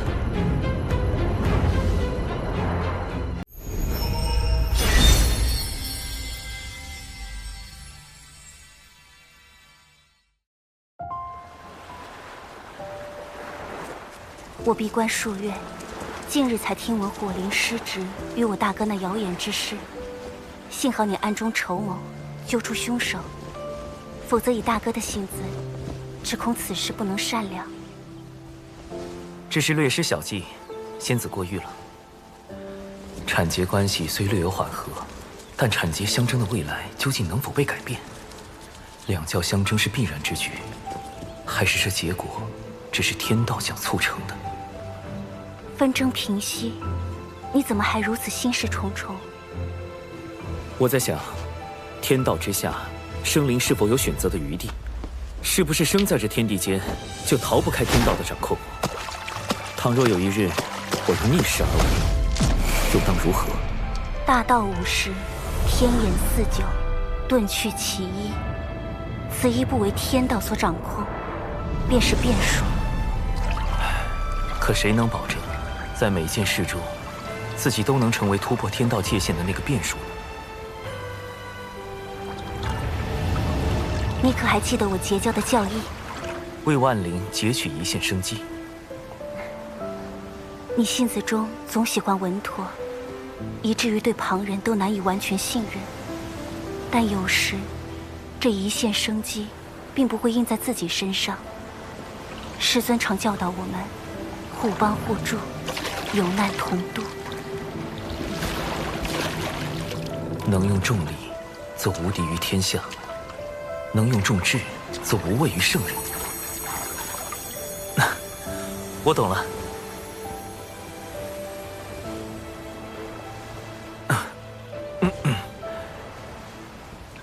跟前辈高人谈心，对修行当真大有裨益。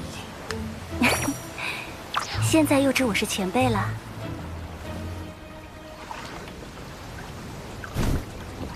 我之所求，将来必与天道大事相依，必要做好万全准备。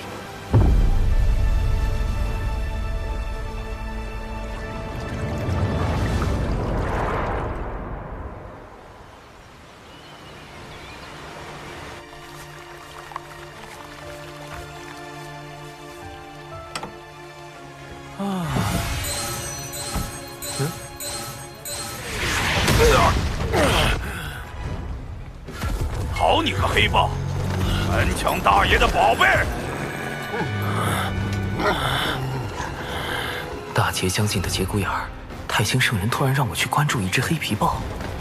奇怪，这豹子看着修为也不高。拿命来！救命啊！救命啊！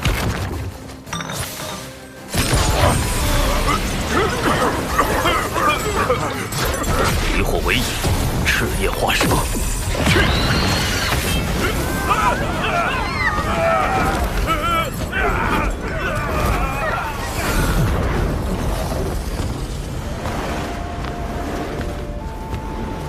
多谢前辈搭救。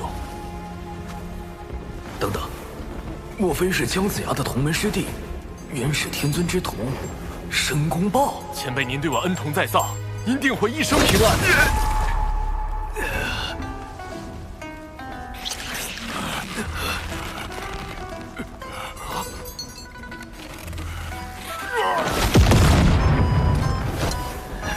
这只大妖不过天仙境，竟然没死，而我竟没察觉到他的偷袭，就像神识被蒙蔽了一般。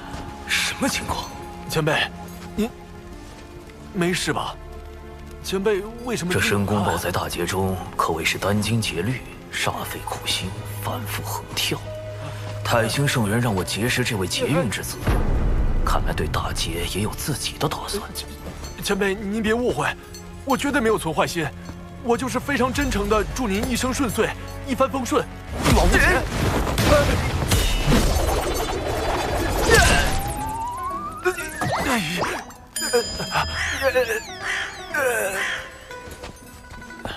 前辈，你还好吧？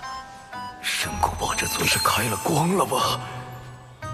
不过，倒是可以利用利用。一点小伤，不碍事。我只是觉得你这只妖颇为有趣。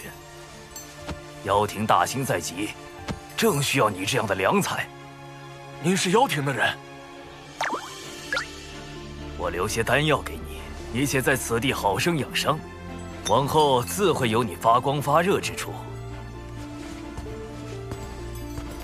前辈可否留一名号？贫道本自清修客，少问世事驾贤鹤，你就称我陆压便是。妖庭，陆压，莫非您是？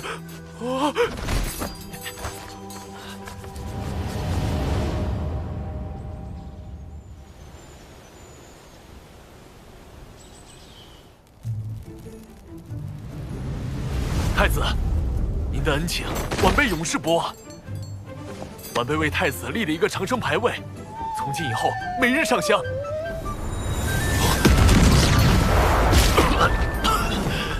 气息怎么突然这么差了？愿您能万事顺遂，妖庭还要靠您振兴呢。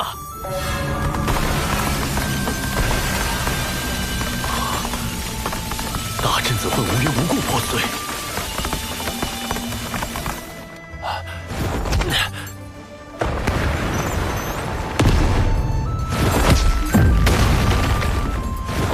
我既没亏气运，也没欠功德，这绝非巧合。究竟是谁要害我？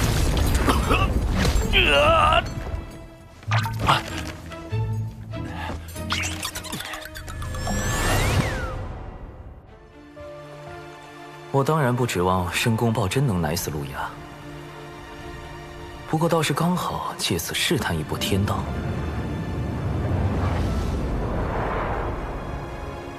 自玄鸟升商以来，我一直很好奇，天道的剧本，我究竟可以改动多少？彼时天道本欲将除简狄之外的所有有情国皇室成员全部杀死。经我斡旋之后，这些人得以保全，但同时，天道为遵循玄鸟升商剧本，又对孔宣进行了修正。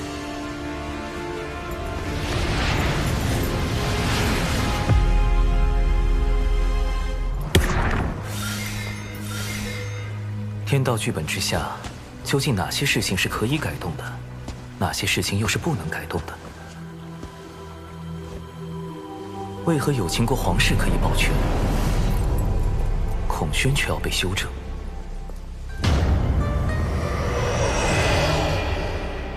在改动天道剧本与遵循天道剧本之间，必定存在偏差率。如果能推导出这个偏差率的精确数值，我就有了更多的可操作空间，尽可能的救下更多的人。而陆压，这个封神大劫期间的截教头号死敌，将是我计算偏差率的第一只小白鼠。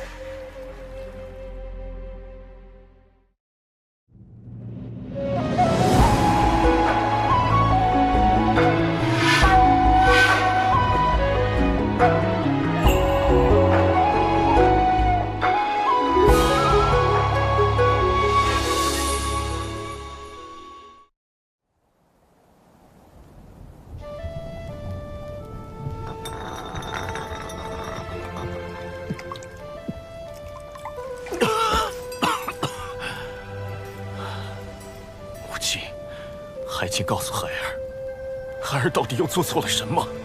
偏要如此亡我？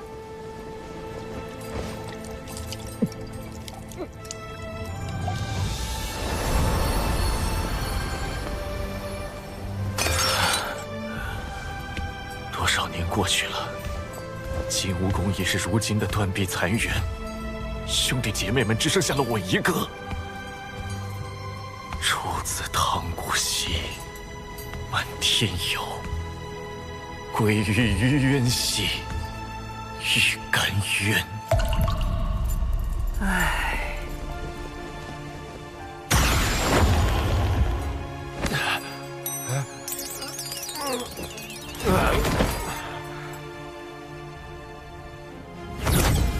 圣母娘娘传水神前往圣母宫一叙。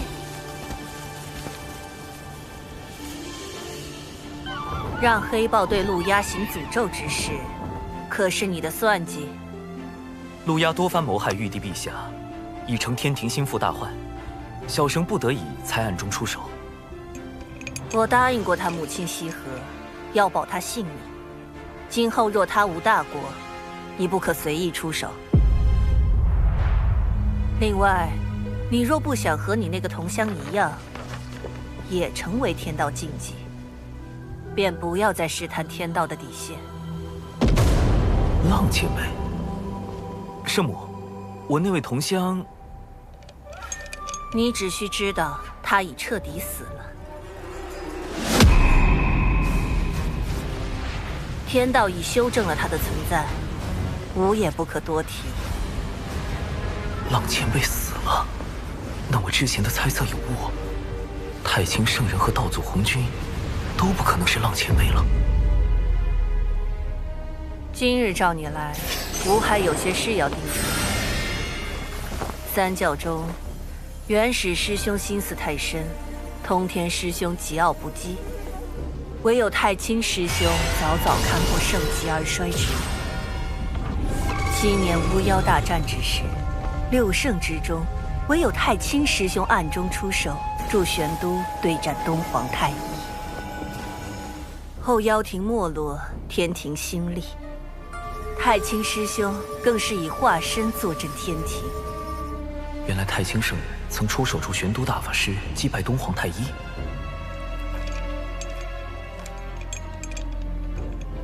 等等，大德后土是不是也说过？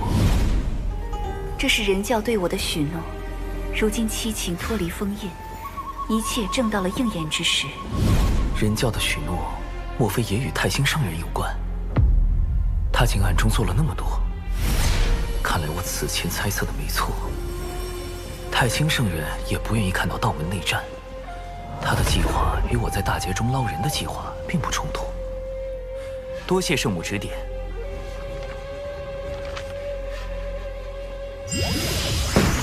来都来了，画几幅漫画再走吧。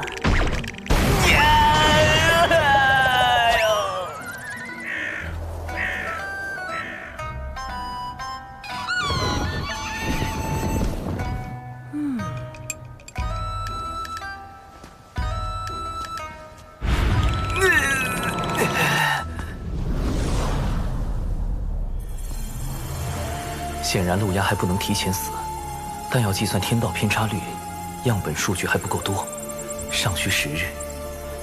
眼下，先从试探公明老哥入手。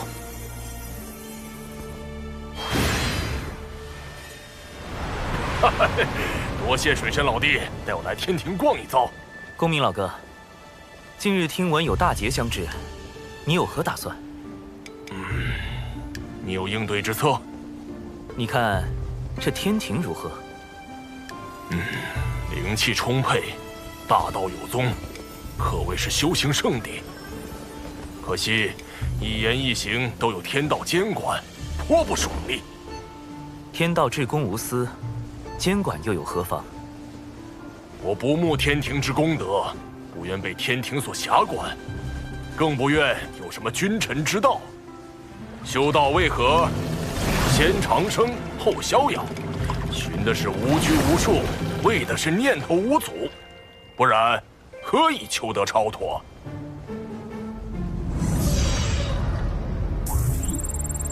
果然，通过让公明前辈加入天庭躲避封神大劫的法子不好使啊！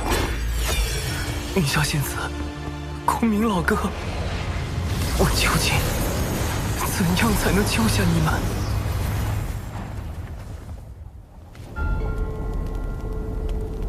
太子旧伤未愈，似又添了新伤，此乃12品功德金莲所结，能助太子早日痊愈。想与我联手对抗天庭和道门，仅凭一颗莲子可不够。联手？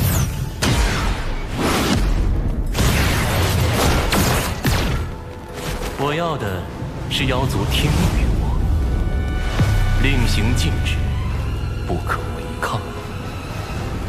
妖帝印玺，此物怎会在你手中？2位妖皇陨落后，妖帝印玺随之隐没魂荒，贫道费了好些功夫才寻到。太子若能让妖族听命于我，无论最后成或不成，此物送归太子。如何？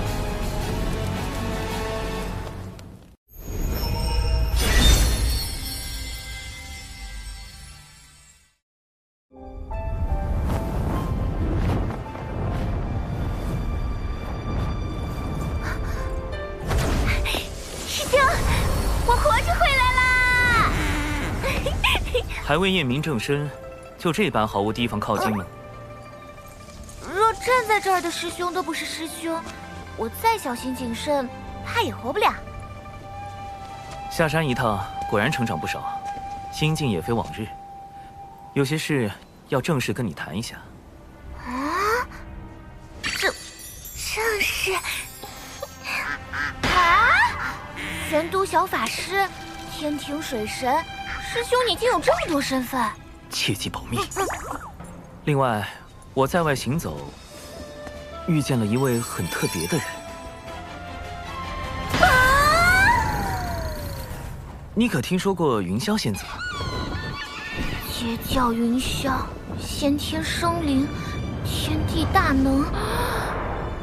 师兄，你和云霄仙子，你为什么？明明是我先。此事解释起来十分复杂，你可以理解为，云霄仙子与我因某些事有了交集，后来又经历了一些事，我们之间的关系比以往更近了一步。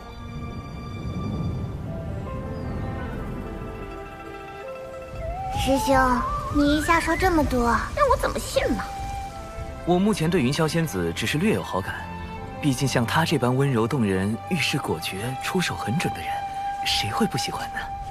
先天生灵，圣人弟子，天地大能，美丽动人，温柔贤惠，明显不是对手啊！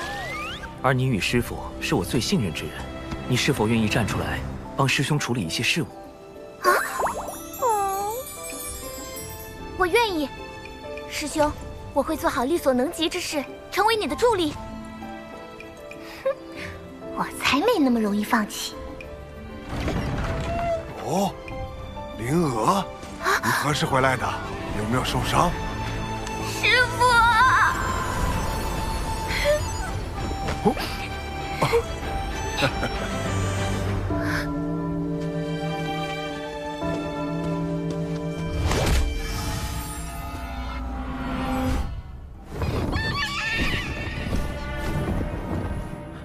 青丘狐族又来找茬儿。小兰见过奇缘道长。这声音，这眼神，不太对劲。继掌门，我族功德狐女小兰与你渡仙门这位奇缘道长，结成道侣。如何？你摆平什么了？若非你那什么寂寞的歪理，狐妖怎会？对师父芳心暗许。弟子对症下药，是他想多了。且狐妖此举定然有诈，我已将其引到僻静之地，我可趁机一探。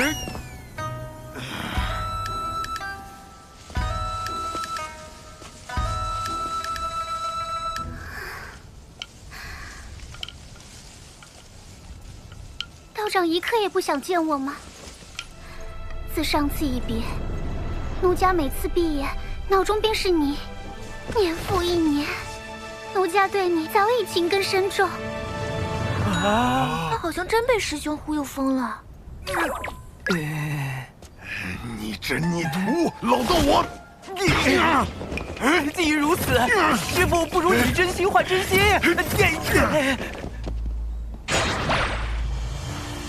师兄，你真相信狐妖看上师父了？非也，此乃狐妖之套路，先忽悠仇敌爱上自己，再翻脸羞辱，以此来报复。蓝道友，可我了？师父，鼻子，鼻子。没眼看了，没眼看。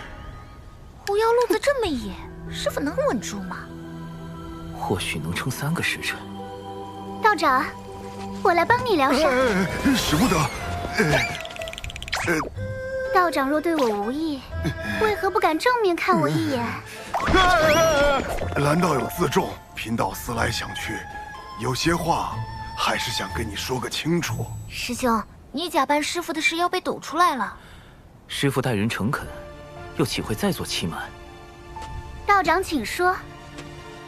美色当前，臭老头要原形毕露了。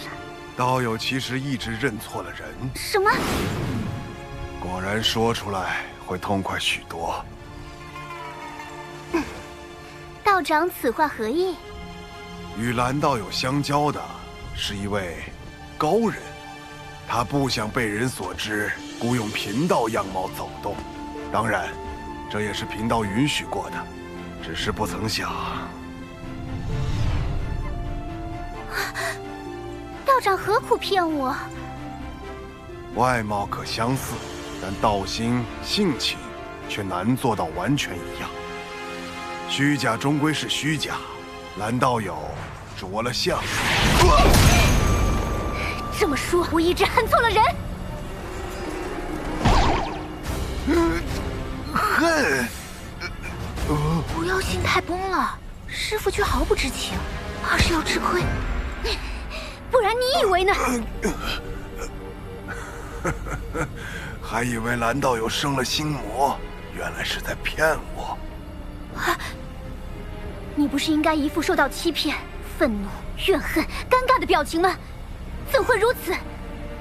而且，我生了心魔，不是与你更有利吗？蓝道友困于执念，贫道有不可推卸之责。若你再因此诱发心魔，贫道良心难安。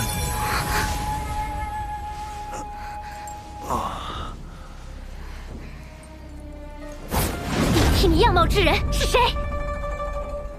事关高人安危，贫道宁死也不会说。蓝道友心中不忿，不若在贫道身上出几口恶气。你，冤有头债有主，既然不是你，我打你做甚？真诚克腹黑，果然是万年不变的定力。出来吧。师父当真令徒儿钦佩，美色当前，竟能如此坦荡。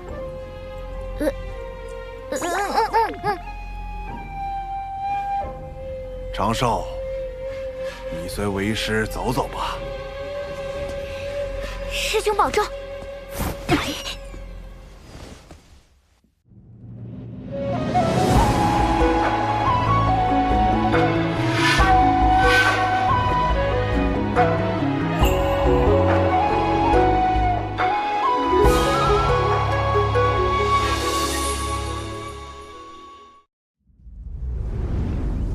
若最初便与蓝道友说明白，或许就能省去多年怨怼。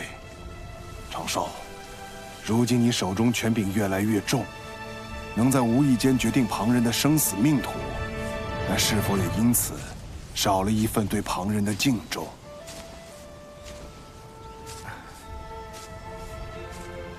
为师已教不了你修行，道理也不如你懂得多。为师知你心底有一份正直所在，只是习惯了稳妥。但因果轮回，一饮一啄，若忽略这般因果，怕是会为你前路埋下隐患。师父，弟子……这算是蓝道友之士对你的惩戒。以后你也是天庭1号大人物，为师也不能随意教训你喽。敬重之心，因果轮回。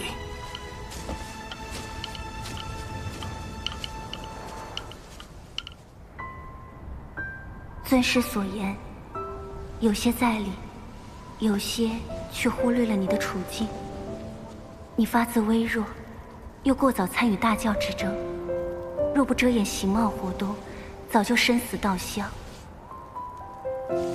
处置狐妖时，于你而言，本就是两难。仙子可是在为我鸣不平？我处置方式确实粗糙，此番训斥理所应当。只是师父一生情路坎坷，心中执念是与故人重聚，可我并非他，很难做到感同身受。正因如此，才不能把话闷在心里。今后若再有困苦，亦可同我言述。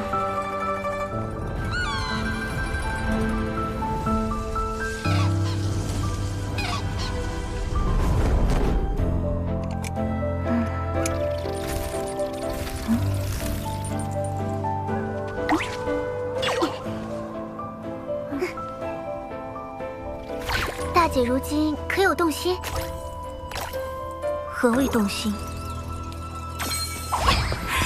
就是心底总有个念想，时时刻刻都会想起一个人，连大道之中也可见此人踪影。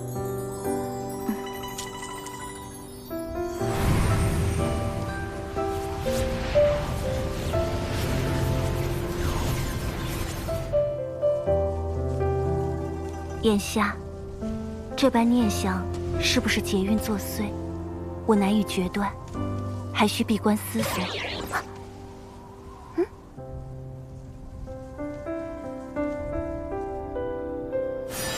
水神，奇缘道友出事了。孽缘线。水神大人，您定要相信小神。奇缘道友乃是您的至交好友，小神怎敢给他随意安排姻缘？更何况还是这种命运纠缠、不死不休的孽缘线。是天道，这和大姐有没有关系？狐妖是占据妲己肉身的九尾狐吗？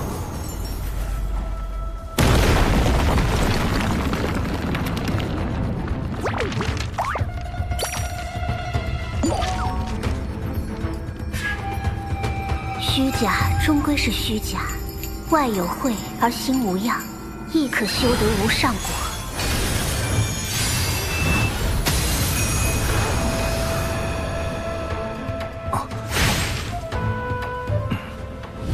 你若不想和你那个同乡一样，也成为天道禁忌，便不要再试探天道的底线。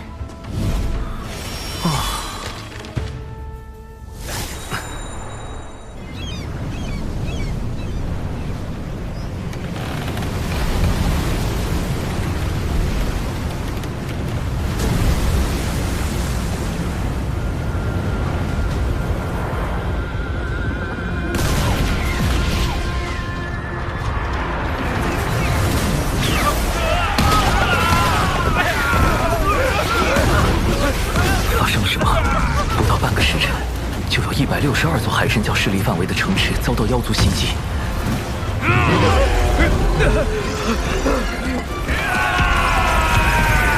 长寿，逍遥仙宗发来求救信，说遭到数万妖兵围攻，其中有不少大罗之境的高手。即便贫道带人赶去，恐怕是力有未逮。你看这可如何是好？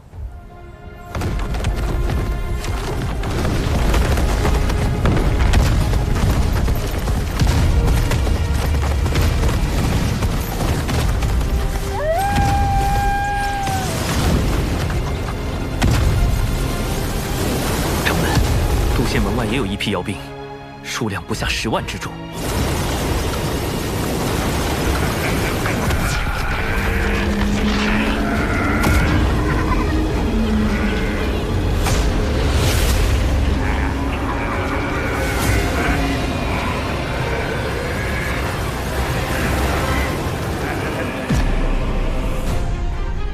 太子若能让妖族听命于我，无论最后成或不成，此物送归太子，如何？殿下，先帝便是以此印玺，号令百族。若你拿回此物，必能得到北周那批高手的支持。他们都曾追随先帝，实力不亚于当初的10大妖帅。妖帝印玺乃妖庭至宝，自当归于妖庭。可我如何确定事后一定会物归原主？贫道可立天道誓言。怎么，你们西坊教也开始学道门，用天道誓言自证了？方法而已，能达成目的即可。主人，你拿妖帝印玺去赌，小心血本无归。这一次我有17层算计，看水神如何应我。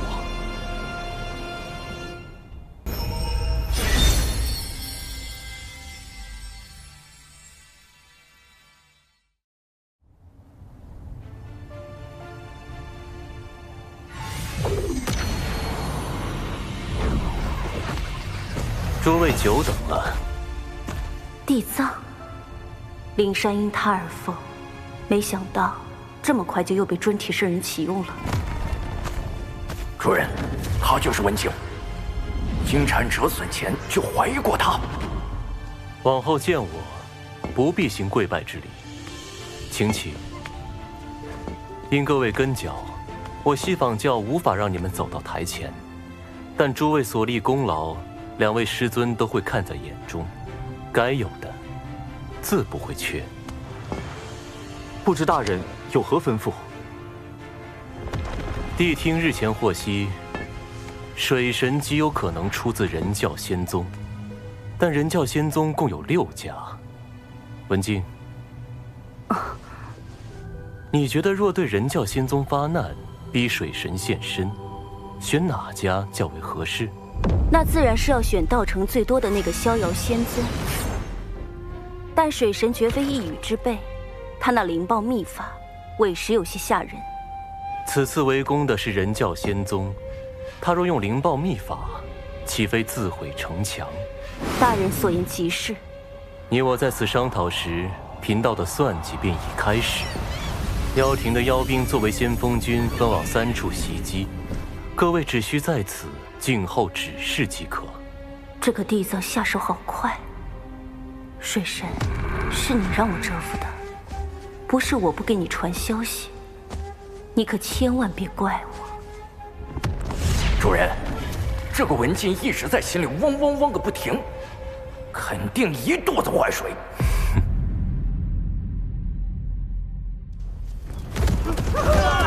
快逃！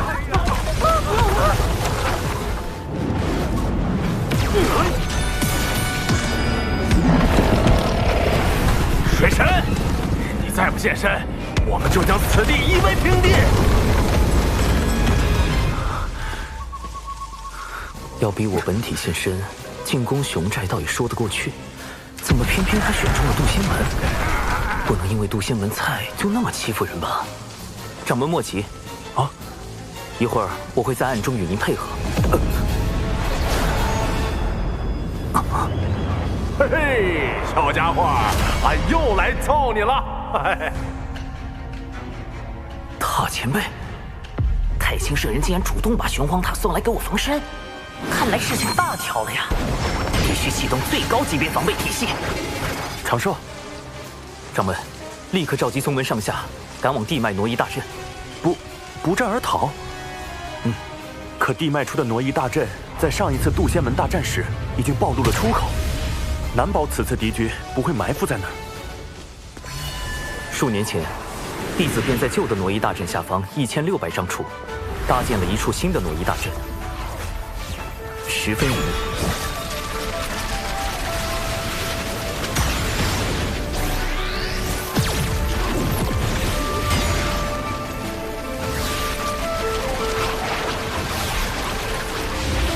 掌门速速带人前去，逍遥仙宗和这里的事情交给我。这次就全仰仗长寿你了。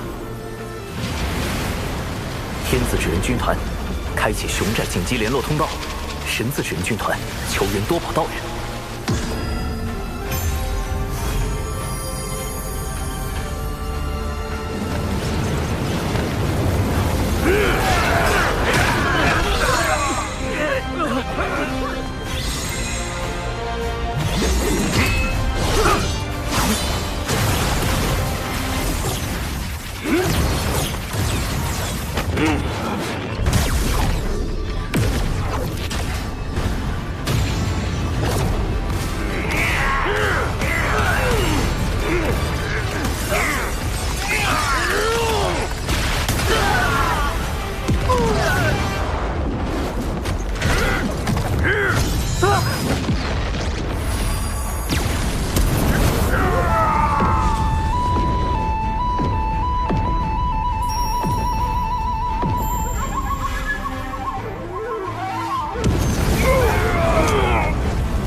截教火灵，奉师尊多宝道人之命，驰援人教，逍遥仙宗。这水神反应好快啊，又是化身又是求援的。不是还有渡仙门吗？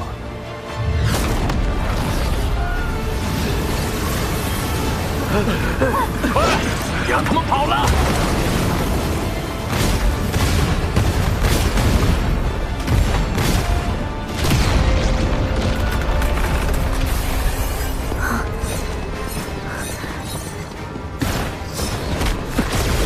掌门，为何独缺小琼风一脉？他们决定留下来。那弟子也决定留下来，请掌门成全，弟子生死无怨。去吧，掌门，这无妨。他在此地，应该比跟着我们更安全一些。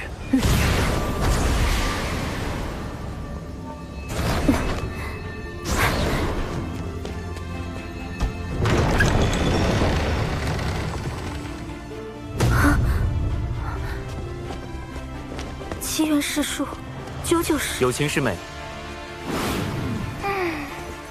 有些事情还不方便告知他们。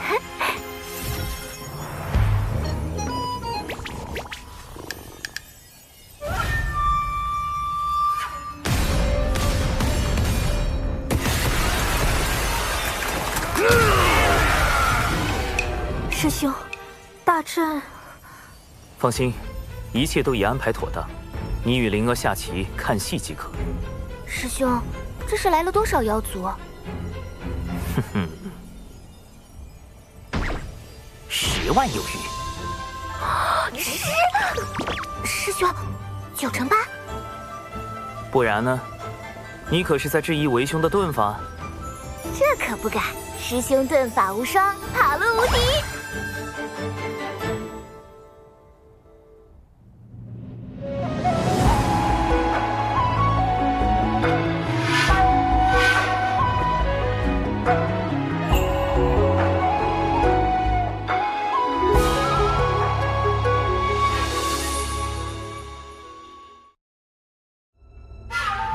来晚了，他们跑光了。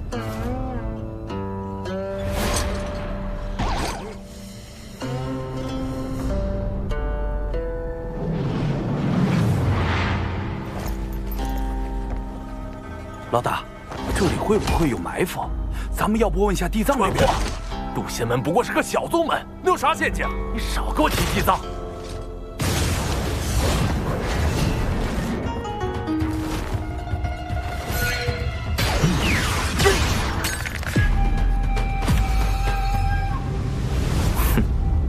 砰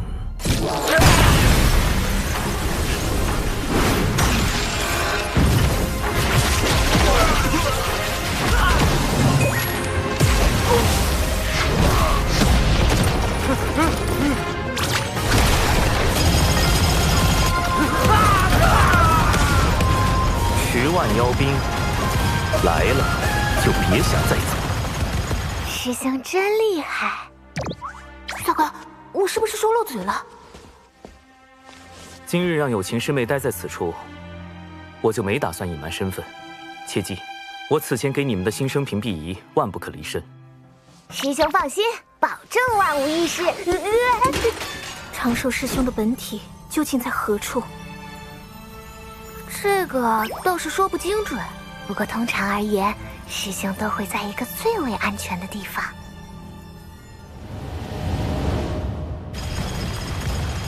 各位莫怕，贫道只不过是天庭文官，并非武将。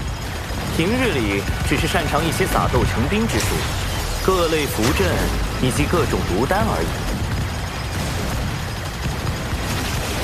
冲啊！四边符阵，镜子迷宫。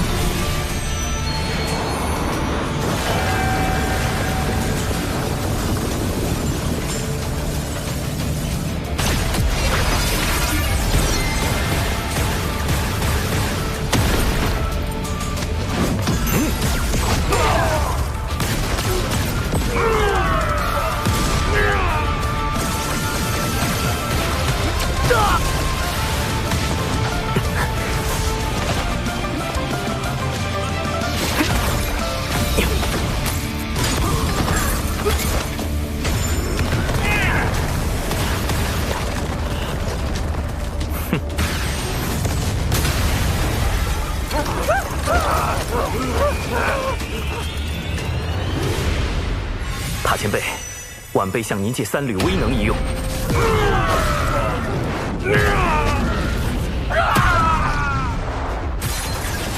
这样一来就能混淆视听，不会暴露我的根脚。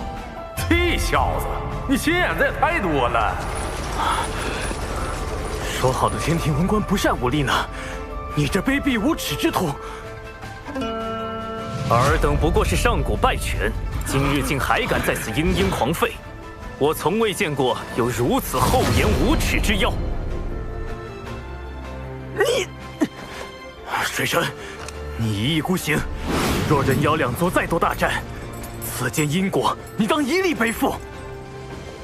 妖族并非人族之敌，大德大慈的圣母女娲便曾是妖族客卿。只有那些将生灵视为草芥的邪恶生灵，才是全洪荒生灵之敌。怎么感觉水神说的好有道理？不要听他乱说，冲！哎妈，太弱了！这群家伙没吃饭呢，那感觉被他们打，完全就是爬宝界的耻辱啊！地藏派妖兵来送死，恐怕另有用意。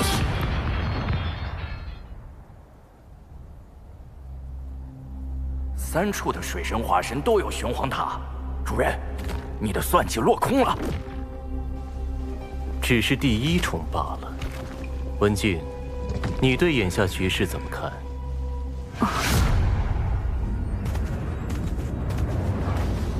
地藏大人高明，袭杀人教仙宗，逼出水神根脚，只是您的第1步。您真正的目的是想令妖庭为道门仇视，四处树敌，最终不得不投向咱们西坊教。哦，你是如何看出的？我教与妖庭屡屡败于水神，究其根本，乃是我教与妖庭的合作嫌隙颇多，才被水神钻了空子。倘若我教能彻底掌控妖庭，水神自不足为惧。主人，这个文静和你之前说过的话一模一样。文静，有时太过聪慧，并非好事。去渡仙门支援妖兵吧。但愿这一次，你的聪慧不会让贫道失望。是。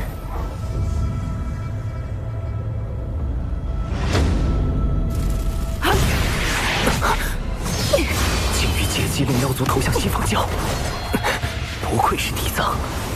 文静，稍后你配合我。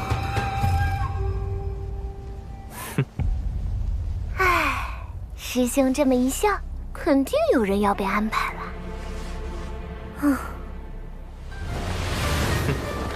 今日竟有这么多的妖兵，那位道友果不欺我，当真有大量功德送上门来。那位道友，你什么意思？今日之事，不是只有地藏大人知道吗？难道水神和地藏是一伙的？你们一定是误会地藏大人了。哎呀，被你们发现了！为地藏道友考虑，我今日是绝不能放过你们了。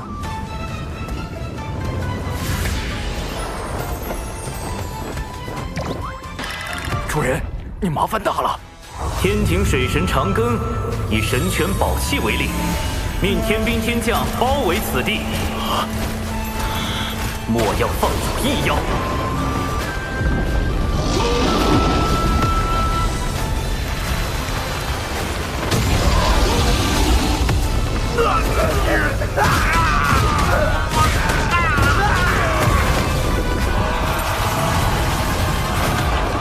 杀出去，找地藏算账！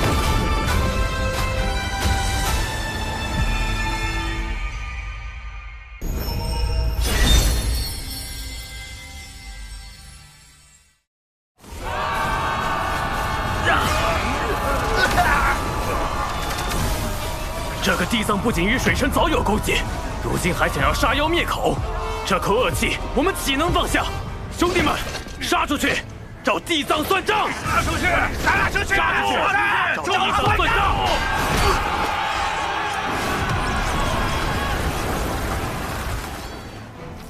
这么明显的挑拨计，妖兵居然还会上当。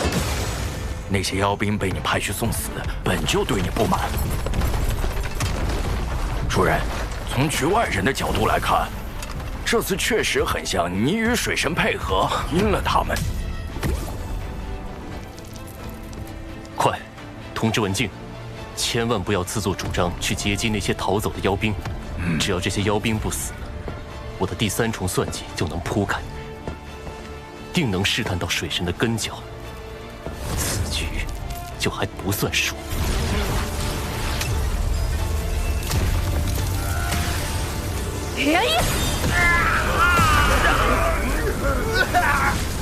完了，主人，他已经出手了。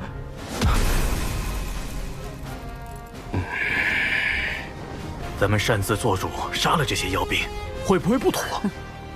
水神摆明了是想将脏水泼到地藏大人身上，若让这些妖兵活着离开，地藏大人的名声还要不要了？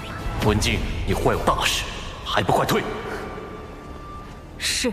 血尸黑纹，受死！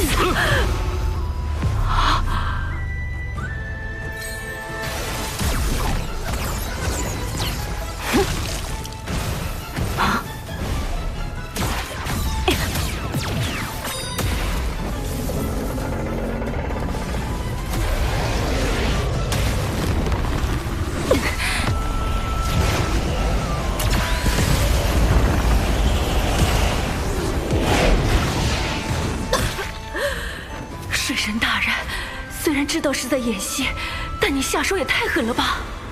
更狠的还在后面。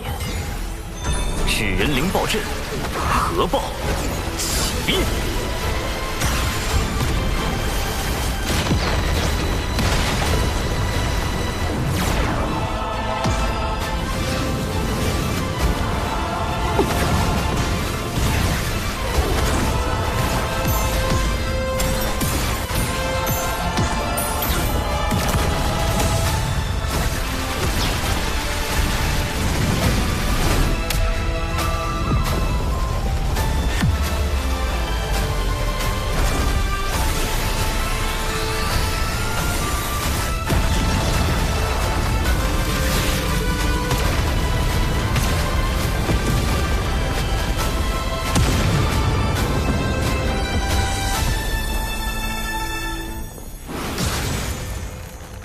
阵，他何时布置在此地的？主人，不好了！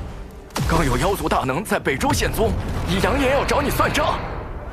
主人，路亚已得知了今天的事情，放话再也不与西仿教合作。哼！主人，说，水神刚刚在逍遥仙宗说了几句话。主人，你……他说了什么？算了，主人。我怕你被气到吐血。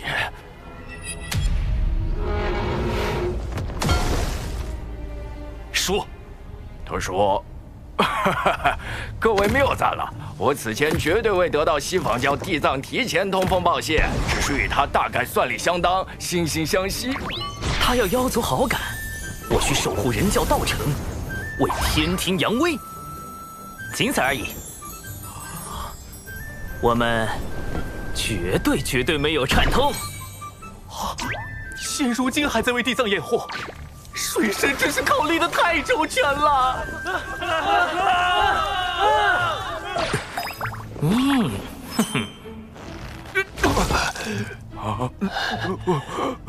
杀人诛心，杀人诛心呐！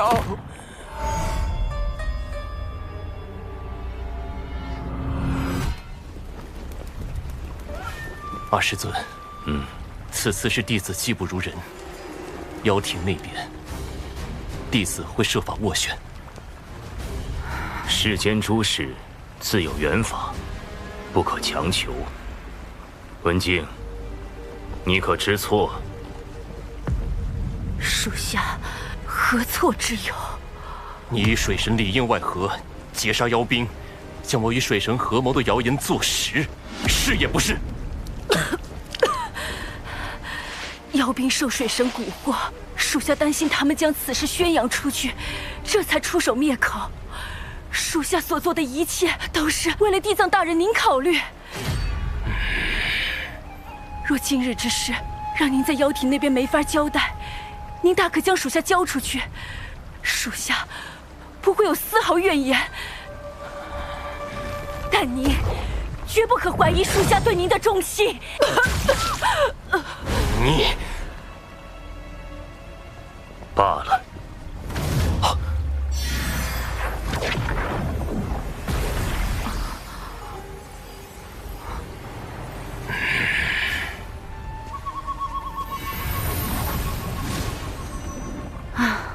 这水神倒也真够厉害的，要不是我受了那么重的伤，再加上他让我按他教的话说，这回恐怕很难摆脱西方教的怀疑，可算是逃过一劫。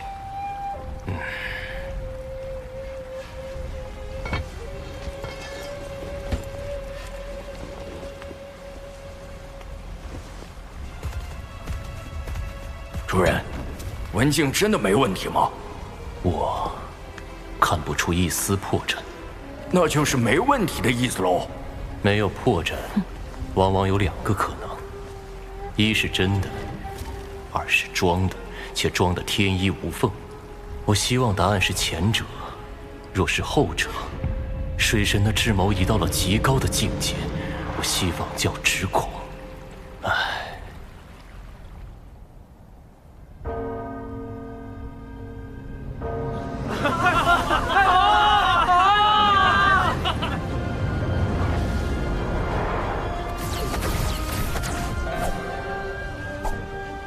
有情师妹，今日所发生之事，望你记在心中。日后，我自会为你安排一条明路。玄雅定不负师兄期望。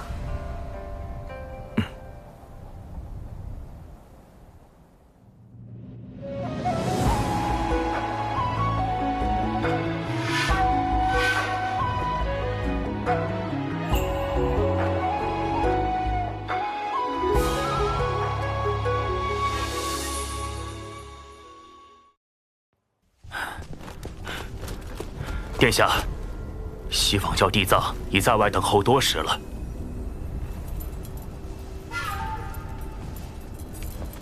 哼！为了这枚妖帝印玺，我妖庭折损了多少妖兵？你去告诉地藏，妖庭不会再与西方教合作。殿下，如此，不是正中那水神的挑拨之计？哼！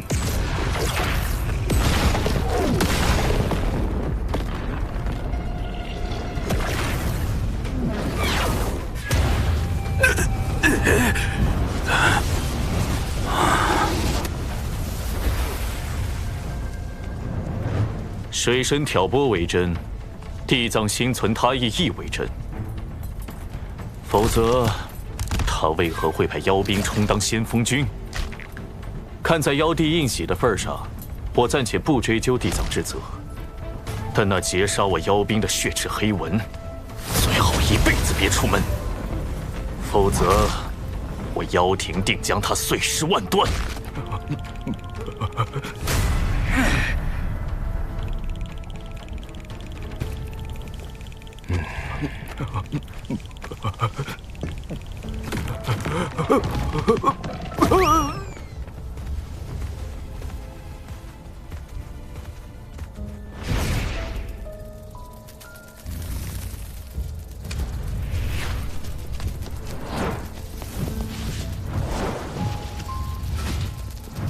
此役实在冒险，能侥幸取胜，全凭你在其中助力。但陆压竟如此大范围的搜捕，此事是我顾虑不周。下一次，还是以保全你自身为主。那个，既然奴家这一次表现那么好，水神大人什么时候？而今你身处险境，等到机会合适，我自会安排你与大法师相见。奴家明白。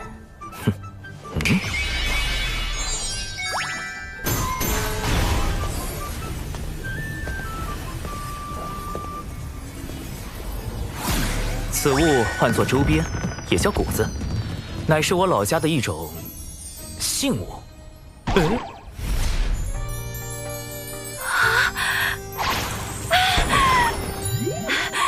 可爱，大法师的谷子。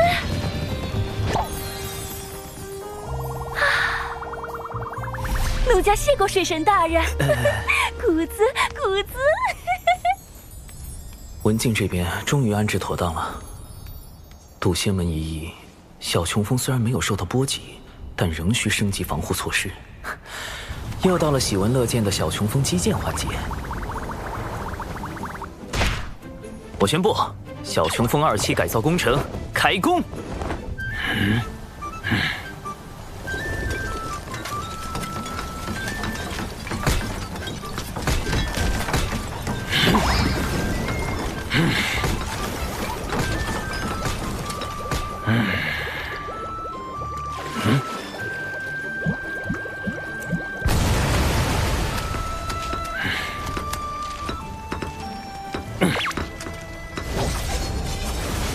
新型小琼峰在外表上与以往没什么不同，其中却另有乾坤。不但兼顾了洞府、板砖、自移动超级阵法炮台，还能凭芥子乾坤之法，令风中人一同缩小放大。比长寿版新型小琼峰，让跑路变得更加方便。除此之外，一系列法宝也需要升级，尤其是从冉登那里打劫来的乾坤尺。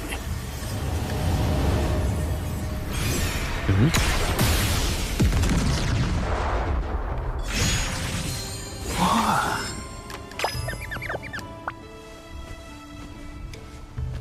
大劫将至，大妹让我们在岛上安心修行。你俩玩够了，就赶紧回去吧。大劫都还没有呢，怕什么呀？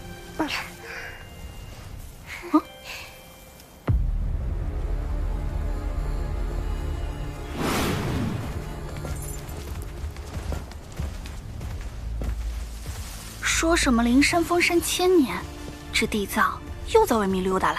2妹、3妹，几声书否？否。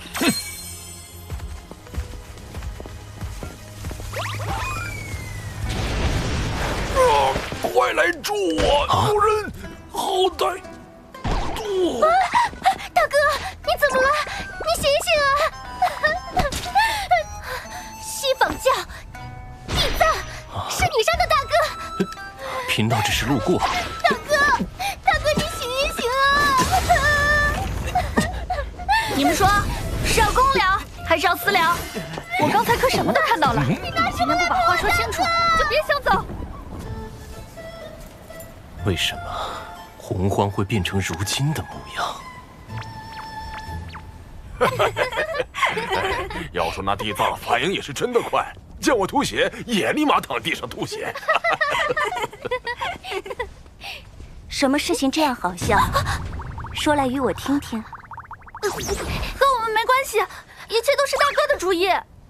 就是。嘿，你们俩，大妹，你听我解释。公明老哥他们碰瓷地藏，虽说是恶习未改，但也算在无意中替我出了口恶气。你说的可是地藏派妖兵向人教仙宗出手，逼你本体现身一事。仙子知道。你的事情，我总是会多留意些。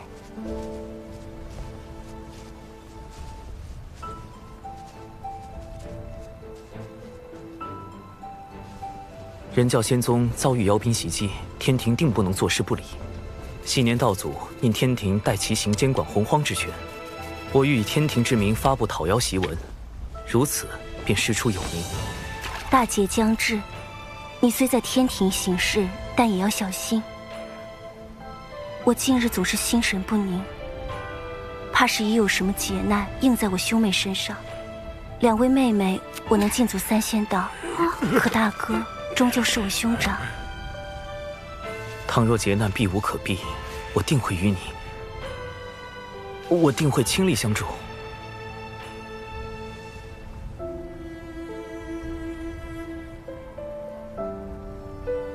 无无论你我结果如何，这一次我绝不会袖手旁观。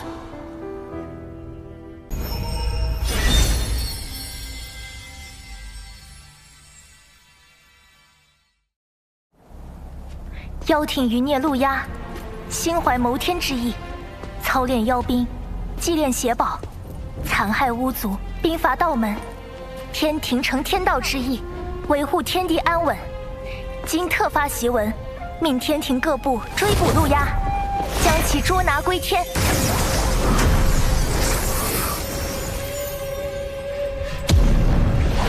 天庭此举，无非是想逼我现身，再无法躲在暗处算计。水神心思狡诈，借机广招天兵，短短数日，便有不少炼器士投奔。原本无人在意的天庭，如今已有大兴之势。老臣惭愧，不能为殿下排忧解难。此次妖族折损太多，若要东山再起，只怕得找那位前辈了。伐妖檄文一发，陆压定有所动，让我趁机搞一波。敖乙，稍后你安排。陆压不识天数，妄图复兴妖庭，一旦发现陆压踪迹，即刻逮捕回天。陆压前辈有危险，盼前辈平安度过艰险，大吉大利。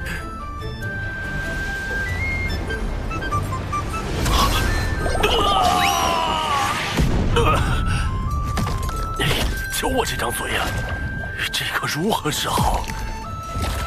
这种无缘无故遭灾的情形，为何又来了？莫非霉运是经周天运转，或是我妖族气运不足所致？得尽快请那位前辈出山。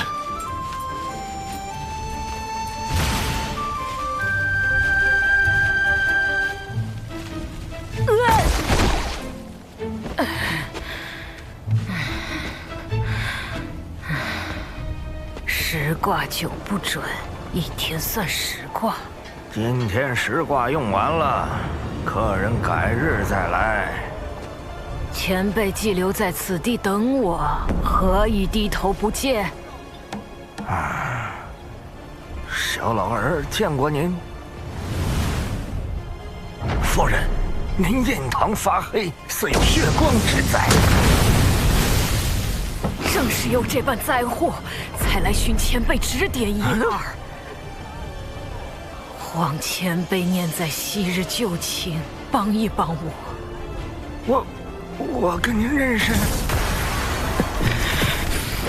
我族被欺凌至此，前辈当真不愿助？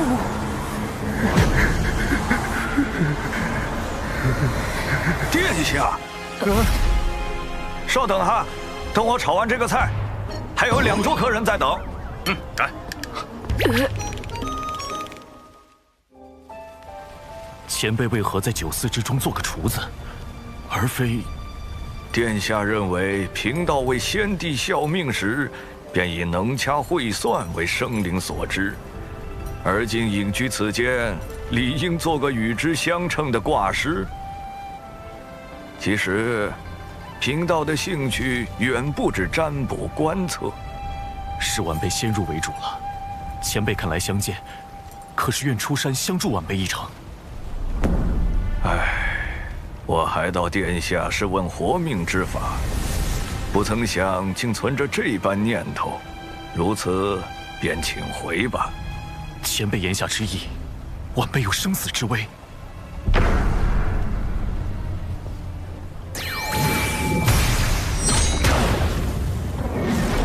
大祸不远矣！天庭水神千方百计害我，阻我妖庭复兴大业，望前辈救我。贫道曾见证百族不甘被巫族捕食，汇聚不周山顶，立妖庭与巫族争锋。但百族压过巫族后，却开始了无尽的征伐和奴役。妖庭败落是应得的因果。那些喊着复兴妖庭的家伙，不过是想借机行奴役之事。殿下莫要因此纠结前事。无数妖兵惨死在水神的谋算之中，如今天庭又广发讨妖檄文，妖族面临的是灭顶之灾，晚辈如何能放下？还望前辈帮一帮我，帮一帮妖族。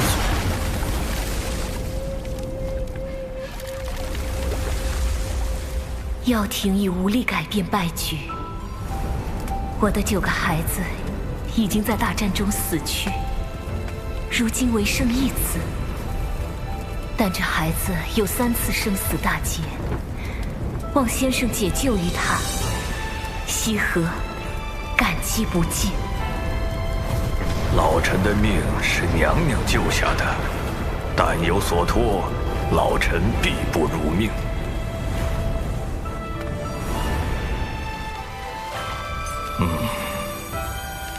罢了，终归是欠先后几分情谊。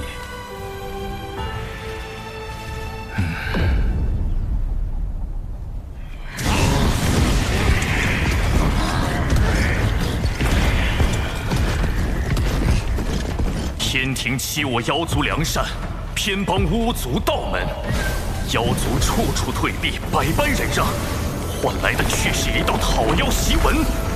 今日，陆压以妖庭太子名义发此檄文，即日起，妖族不再遵天庭之命。说的跟以前听过天庭号令一般。水神大人，这些妖族凶到就差直接咬人了，咱们何时起兵伐妖？妖族派系凌厉，难以一心。此时出兵，反倒会促使他们结盟。那时天兵会死伤几何？一旦伤亡过大，哪怕顺利镇压，天庭实力亦会暴露。倘若再败，天威荡然无存。是小神莽撞，思虑不周，望水神见谅。不过妖族不遵天庭，便是不遵天道。诸位身负神职，何不用天道之力削他几层皮？比如雷伐殿给身负业障的妖降雷法，吓他一下。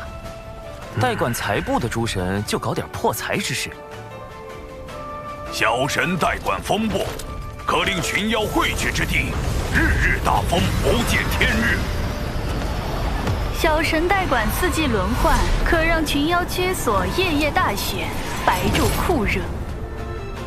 小神代管黄昏晚霞，可写上妖族必败等话语，乱其军心。小神专管侧神殿，定要妖族如厕时4次爆桶，溃不成军。小神也只能做到这种地步了。算你一功。不过扰乱妖族的关键还得看月老殿，如何让各大妖王互挖墙角，加快妖族内乱。卞副统领，听闻你深谙此道，还望能对月老倾囊相授。是末将的一位朋友深谙挖墙脚之道，听他说，要先与那人结交，温言细语，若事情败露，也可厚着脸皮据理力争。水神老师算计之脏，令其发指，其对老师无比钦佩。若妖族愤而攻打天庭，又当如何？那他们顷刻间便会死无葬身之地，连骨灰都不会留下。教主哥哥，定已做好了万全的准备。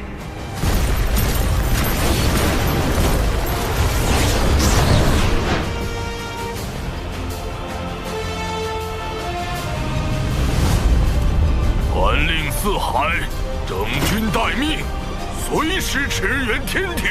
是。都打起精神，我们是要给妖族送官，为水神大人助威。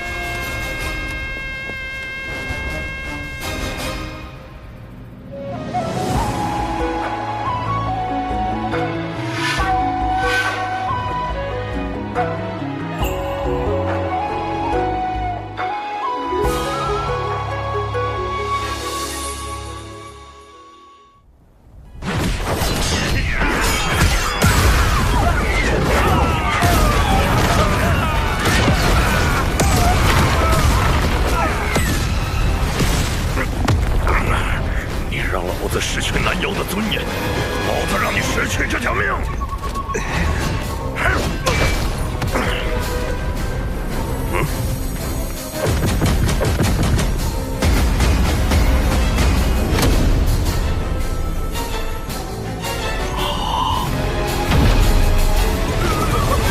仅仅半年，天庭便让妖族内部出现不少裂痕。前辈，我们到底何时发兵？等到水神以为将妖族和殿下逼至绝境，才是出手的机会。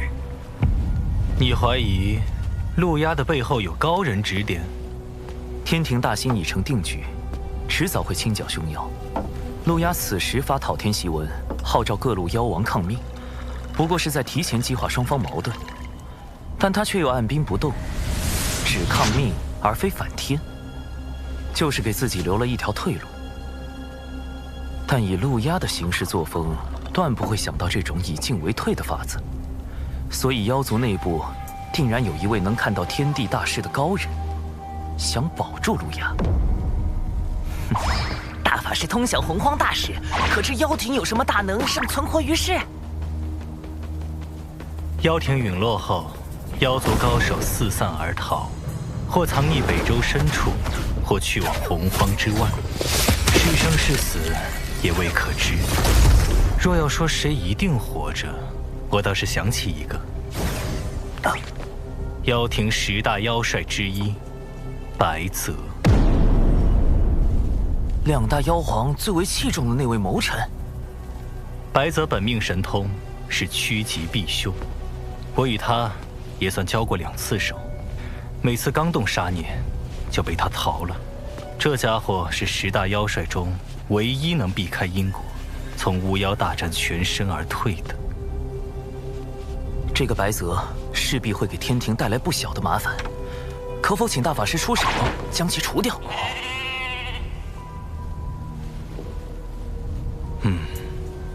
不过这家伙对付起来有点麻烦，我得多耗费一些时日才行。或可利用白泽的神通阴阳逆转，引他入瓮。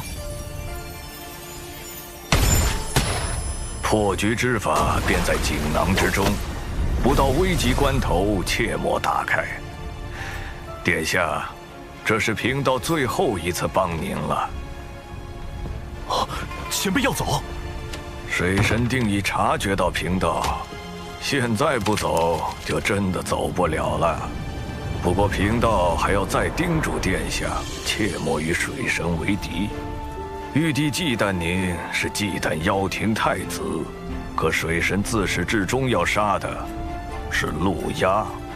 这有何分别？我与水神并无深仇大恨，他为何如此？水神此人，贫道始终捉摸不透。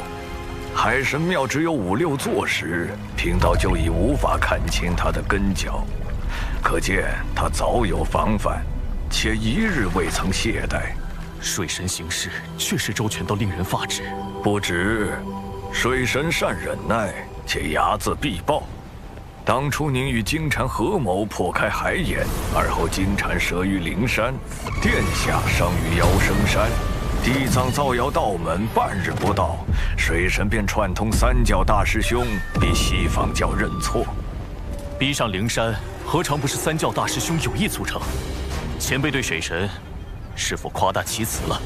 贫道如今能告诉殿下的，便是水神修行至今，绝不超过500年。这怎么可能？此人天赋之高，谋算之深，非我等可及。且面皮于他如无物，宝物宝财如烟云。最让人钦佩的，便是见利而不忘义。贫道虽未与他打过照面，但仿佛神交已久。不可设法除掉水神吗？动他，最先落到你头顶的，不是太清圣人的太极图，也不是通天教主的清平剑，而是道祖的紫霄神雷。殿下莫要多问，贫道不敢沾他半点因果。若依锦囊所说行事，尚有一条活路。妖庭早已不复存在，望殿下放下执念，及时回头啊！人情已还上，咱们今后便不多见吧。殿下保重。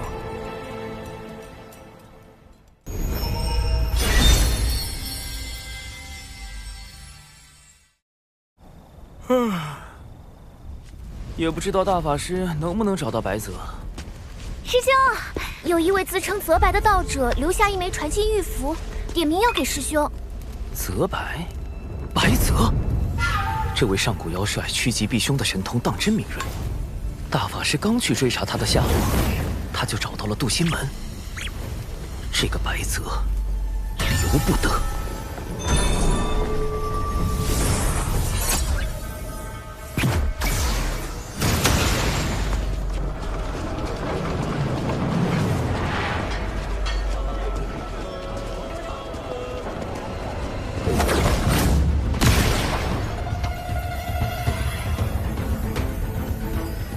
水神饶命！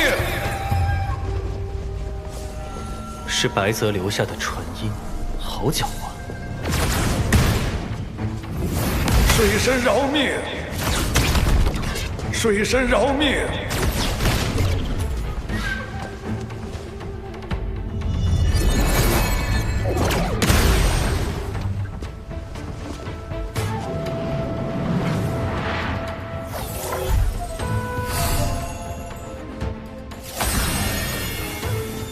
白泽这趋吉避凶的神通当真厉害，大法师刚去追查，求饶信就来了。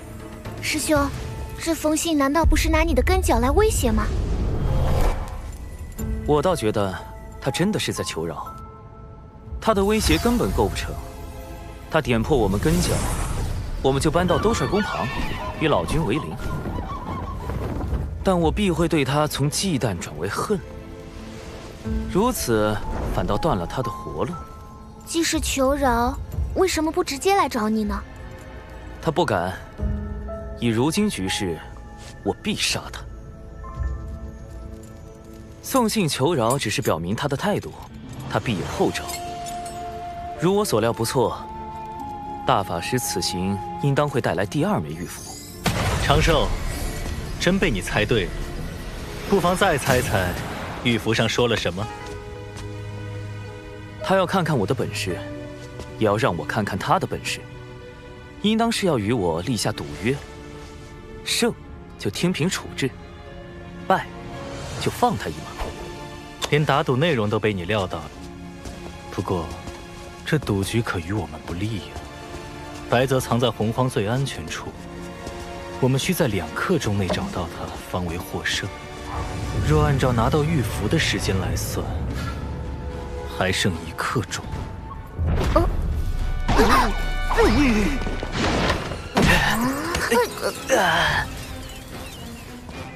最安全之处吗？已快速检索完洪荒地图，于白泽而言，全洪荒约有126处安全地点。幸有大法师出手，如今已经排除了50处，余下70多处，正在派遣小纸人搜寻。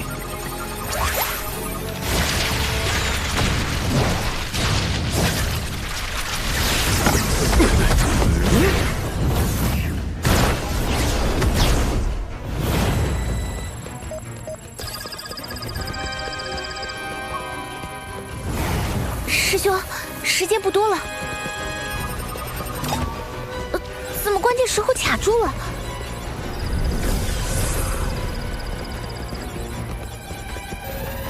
长寿，再不锁定地点，过去可就来不及了。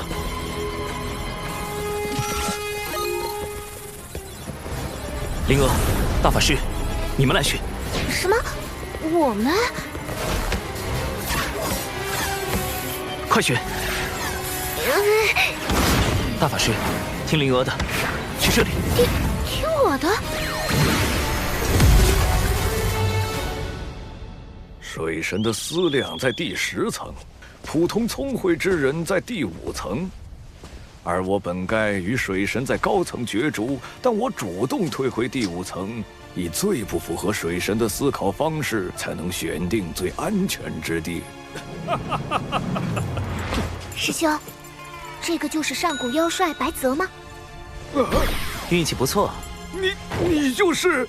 还请大法师出手，扬了吧。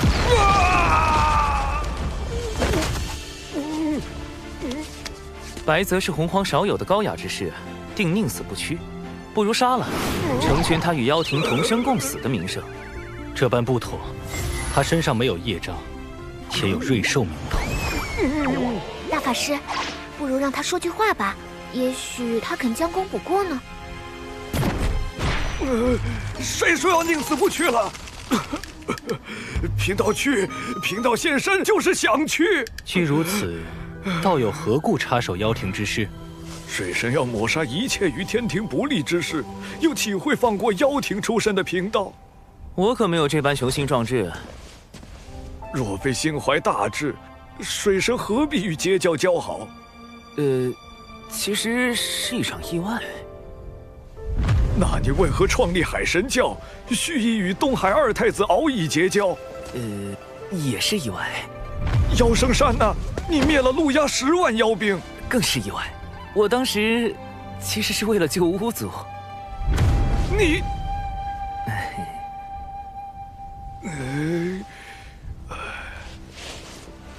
你之志向究竟为何？你不觉得在洪荒这般凶险之地，能安稳活着便已十分不易了吗？还要什么志向？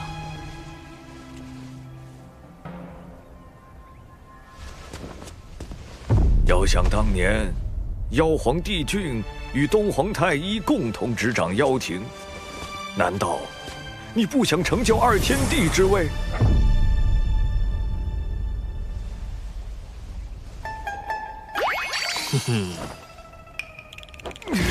我枉费心机，设下此番赌约，本是心存辅佐明主之意，却不想你竟如此胸无大志。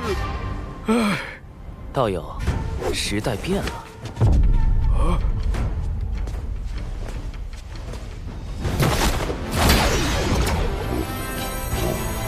他的元神已被禁锢，本体交于你安置。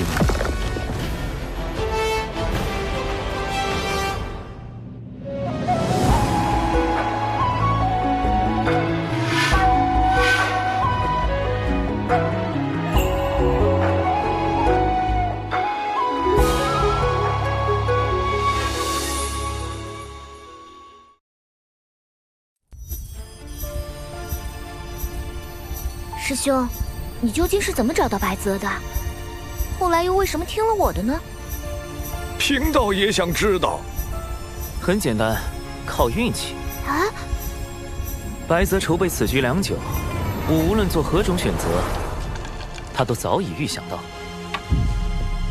因此，我将最终决断交给了你与大法师。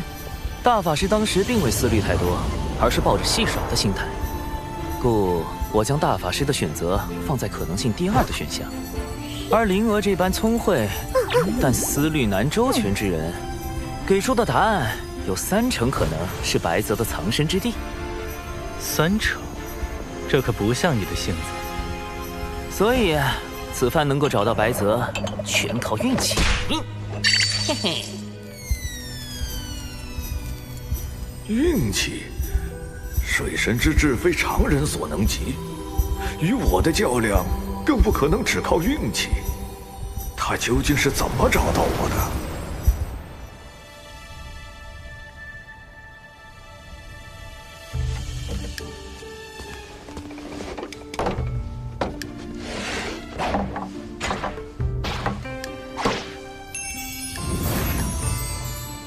师兄，白泽前辈，请慢用。师兄，咱们把白泽安置在门内黑池峰，是不是离小琼峰太近了？大法师有意留白泽一条性命，我自不能杀了白泽，但也不能放了他。面对这样的危险分子，最好是将他安排在身边不近不远之处，再借机收服。前辈，请。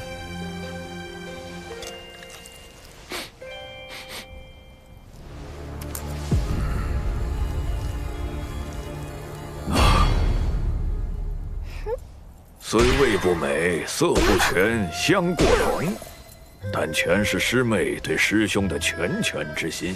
这白泽果然和传闻中一样，是个美食家。要我说，做什么妖帅，应该做个探店博主。我观前辈似以辅佐明主为乐。若是能2次辅佐明主，成就宏图伟业，再功成身退，在天地间留我白泽之名，当真。现在只能如此想想了。而今天庭出力，百废待兴。洪荒内虽有妖庭作乱，但尚在我天庭可控范围之内。前辈所谓的宏图伟业，不知又要徒增多少流血牺牲。唉，权欲之路本就如此。那并非我所愿。天庭政治清明，洪荒再无战事，才是我之宏图伟业。倘若前辈愿意相助于我，天地间同样能留前辈之名。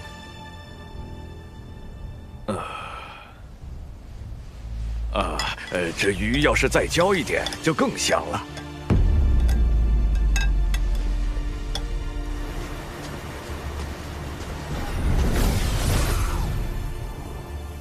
师兄，白泽真被你忽悠了，他都开始犹豫了。什么忽悠？那是收服白泽的第一步，画饼。谁说登顶2天地才是宏图伟业？希望天下太平，一样可以是宏图伟业。那第2步是什么呢？收服白泽第2步，名曰交心。他既然喜好美食，我们不如从美食入手。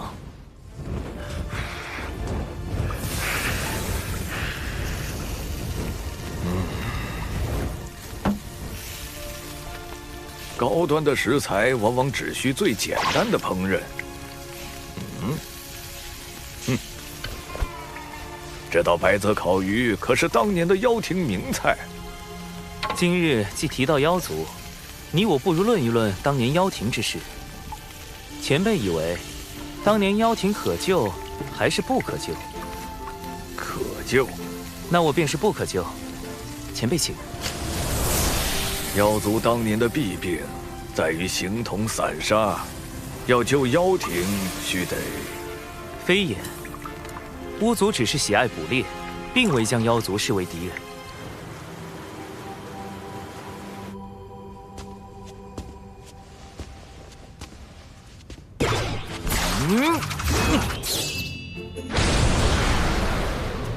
百族联合形成了今日的妖族，本无同族之共情，贫道何来对妖族背信弃义一说？嘿嘿。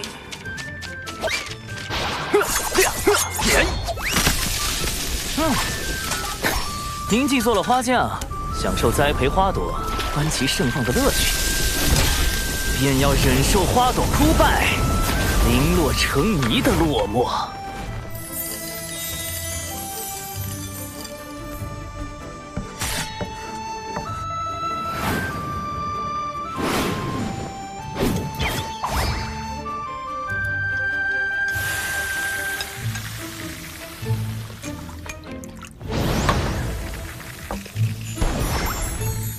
痛快，太痛快了！水神真乃知音也。贫道真是越来越好奇了。以水神之智，当日能够找到我，真的是凭运气吗？前辈以为我还有何种破解之法？师兄，收服白泽的第3步是什么？没有第3步，或者说，第3步是一道考题，一道需由白泽亲自来完成的考题。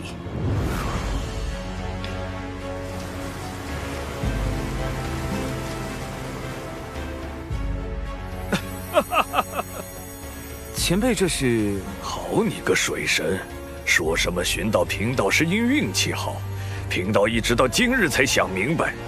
贫道的本能是趋吉避凶，这与天道运转息息相关。而你当时想的是，若这次找不到，下次遇见就杀了我。天道就会认为这次被你找到能活则为吉，下次被找到必死则为凶，所以天道便将我引到了你们最后选的答案。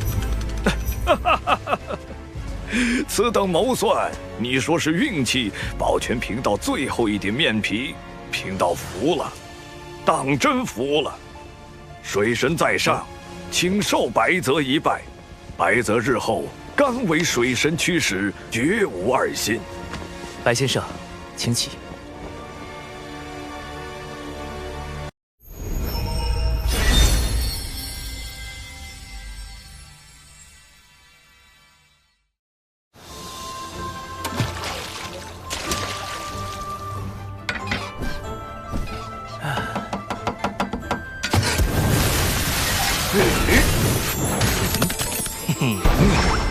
小琼风里长寿，有客来访。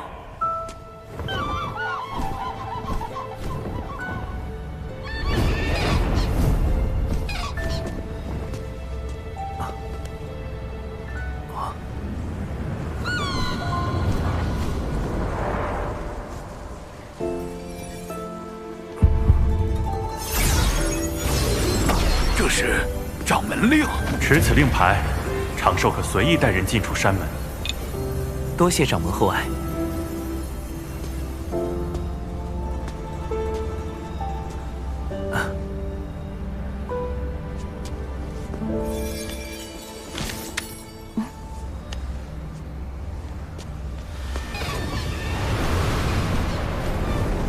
今日突然造访，是我唐突。何来唐突一说？大劫将至，诸般事宜皆牵一发而动全身，我放心不下，特来与你相见。仙子可是在担心白泽归降于我，是为妖庭之算计？白泽乃上古妖庭元帅，更是与妖师鲲鹏斗过的人物，预感灾祸的神通也颇为厉害，他定不会无缘无故前来投奔。仙子所思，正是大法师与我所想。故大法师已出手将他元神牵制，而白泽在与我的交谈中，亦已将我引为知己。有玄都师兄出手，你心中也有成算，我便不必忧虑。不曾想，仙子已对我这么在意。早该知你口中无甚正经，我且回了。是我错了，还请仙子留步，容我向仙子赔罪。我亦是玩笑一句。我既来此，总该见过尊师，才不算失礼。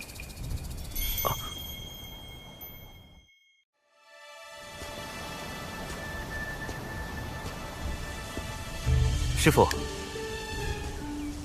这位云仙子是弟子的至交，这次前来咱们门中拜访。哦，对对，云仙子，长寿提起你很多次啊。请。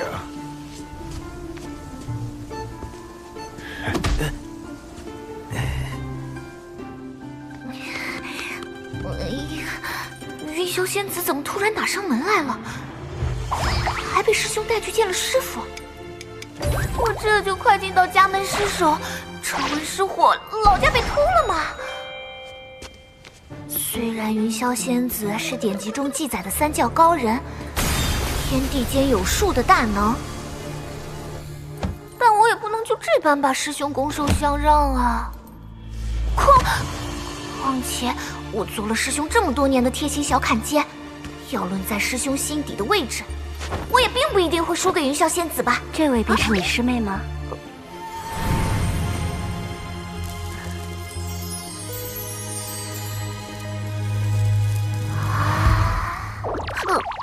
灵儿，莫要失了礼数。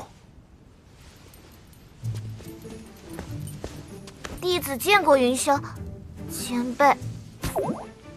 你我相交，不必论道门辈分。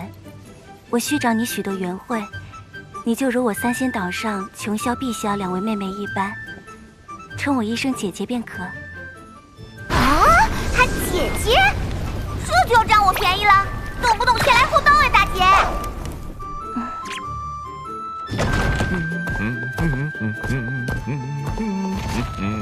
嘿嘿。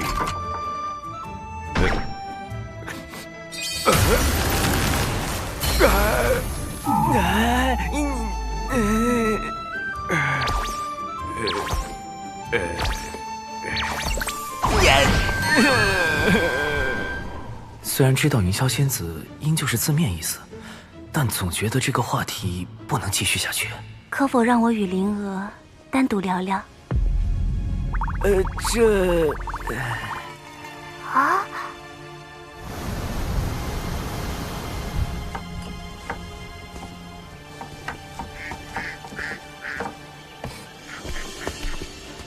嗯。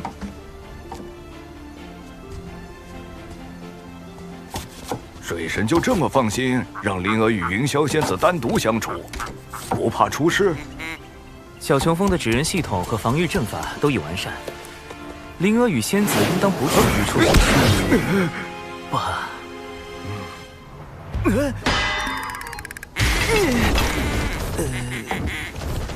糟了，云霄仙子切断了我与萧世人的联络。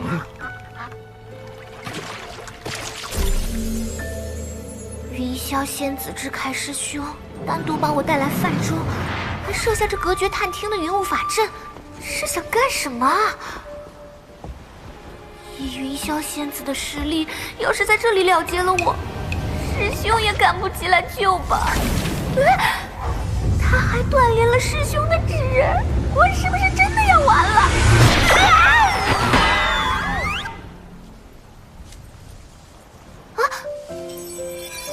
灵娥是在害怕吗？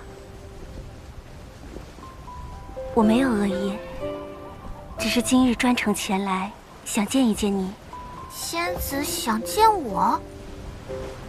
三仙岛上，我那2位妹妹常说，人族男子最是多情，少有可信任者。于是我去到俗世当中，想寻到一份关于男女之情、生灵姻缘的答案。却最终发现，我似乎错了。话题走向怎么跟我想的不太一样？他不是应该先宣示主权，再让我知难而退吗？怎么突然开始反思认错了？仙子做错了什么？我师尊通天教主为我推算出，我今后会有一场大劫。我不忍将你师兄牵入其中。上次与你师兄相会后，我已知晓，我这漫长岁月修道的清冷，都化作了想与他相伴的爱慕。我说的错了，是我该先破劫，再与他相识。所以仙子是怕自己不能顺利渡劫，或是渡劫后道心圆满，心中再无我师兄身影。若我注定不能与他修成姻缘道果，那我破劫之时，便是伤透他之日。我宁愿今日之后，闭关之大劫来临，尽量将他排于大劫之外。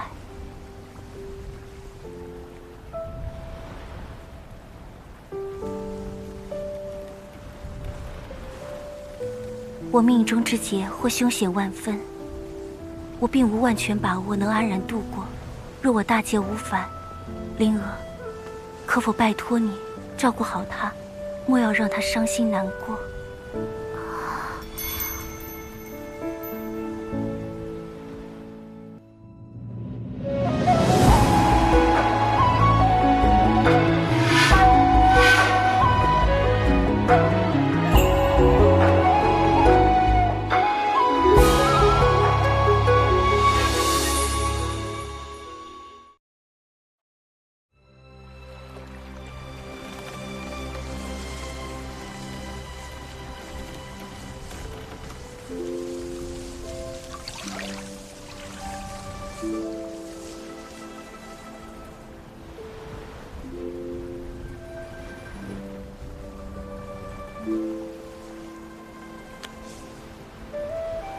其实仙子，你担心的命中之劫，师兄是知道的。师兄是否赠过你一枚铜钱？这枚落宝铜钱，还请仙子收下。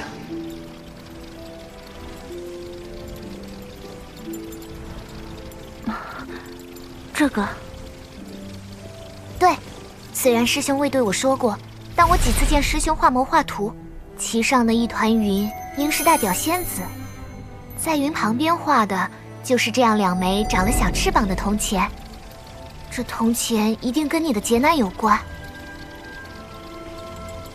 看得出仙子很喜欢师兄，所以仙子，你不妨和师兄谈谈你心中所想。灵儿，谢谢你对我说这些。原来仙子这么为师兄着想，宁愿压抑感情，远离师兄，也要保证师兄的安全。仙子既然处处为师兄考虑，那我也不能仗着仙子命有大劫就趁人之危吧。我是因为不想见云霄仙子伤心，所以小小的投敌了一下，才不是被云霄仙子的温柔真诚打动，心里产生动摇的。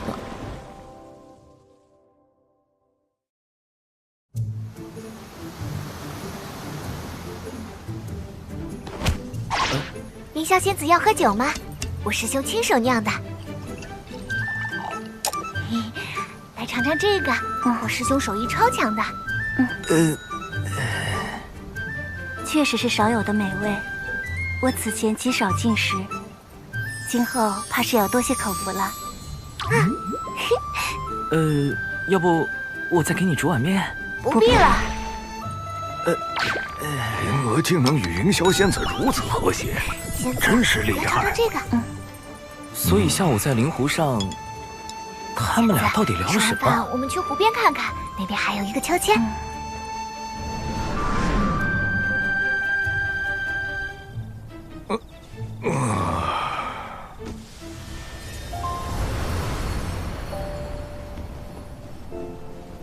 那枚铜钱，我会好生保管。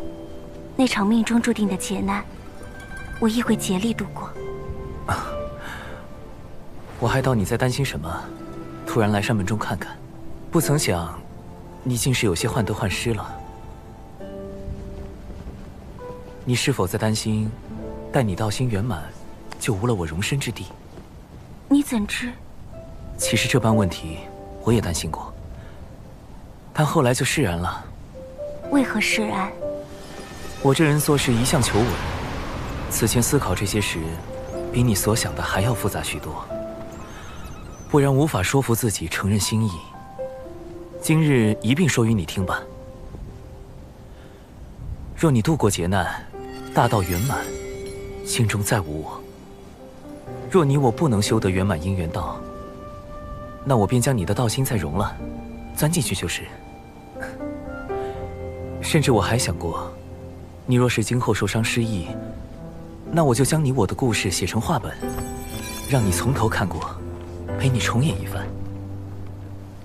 还有种种情形，我都详细考虑过，才下了与你顺其自然发展的决心。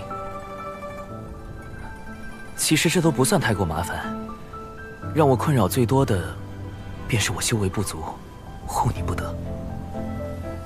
可后来我又想明白了，若我竭尽所能都护不住你，那我也不配与你结成姻缘道果。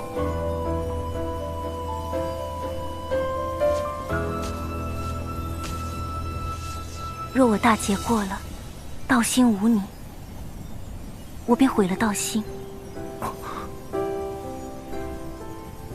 增添与你相关的执念。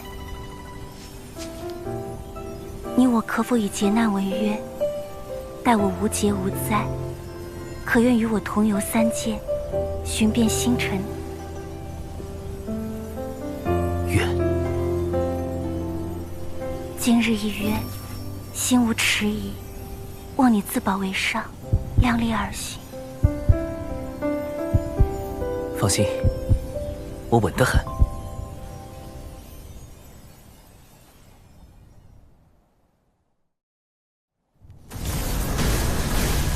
天庭一再挑衅，妖兵已群情激愤。殿下，我们是时候出兵了。白泽前辈还是没有下落吗？各路小妖遍寻无果，不知白泽元帅是遁出了洪荒，还是遭了不测。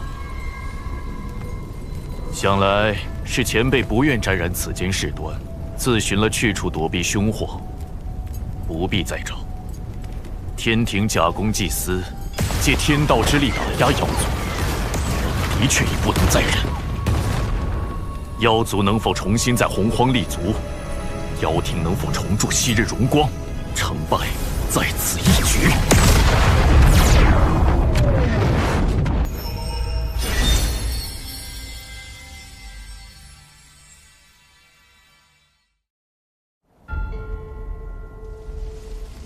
谛听突然截获了一个有趣的消息。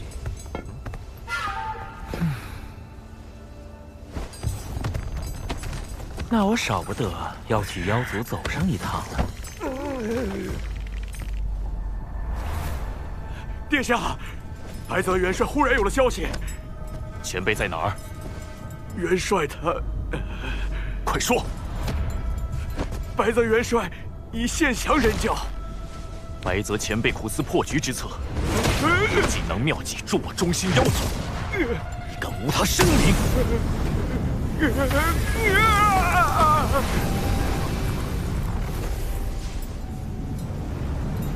破局之法便在锦囊之中，不到危急关头，切莫打开。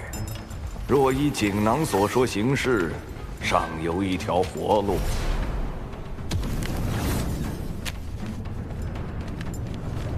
元帅是何指示？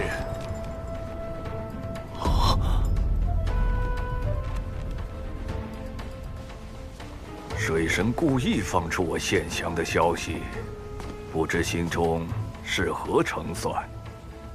趋吉避凶是先生的本能，我希望陆压在获悉先生的选择后，能为妖族计，知难而退。我无意与陆压一战，天庭也始终希望保全苍生。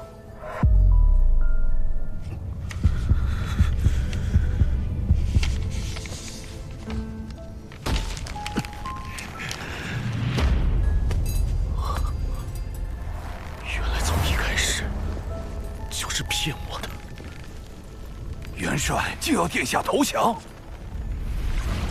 妖庭早已不复存在。望殿下放下执念，及时回头啊！号召各路妖王反天去按兵不动，根本不是在等待时机。他没想助我举兵伐天，他要我投降。或许元帅认为此时投降才是妖族最好的选择。可我怎能不战而降？未尝一战，他又怎知我必败无疑？白泽元帅有趋吉避凶之神通，他为殿下出此下策，想必也都是为妖族。太子殿下，我来是想问问，白泽以妖帅之身归顺人教，太子是否要率妖族献降天庭，做贵元帅的投名状呢？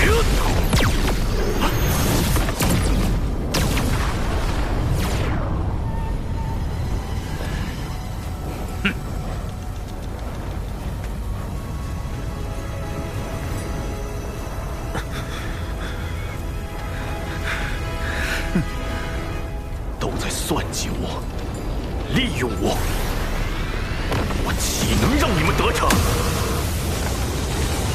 当年我父皇率领百族齐聚不周山，成立妖族，共同凝聚出此枚印玺，聚集百族之气运，绞杀巫族，建立妖庭。今日我便要以此重振妖族之辉煌。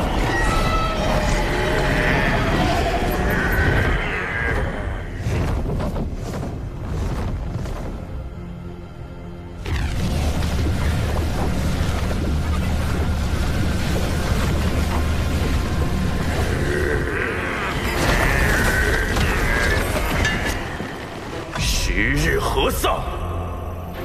与子偕亡！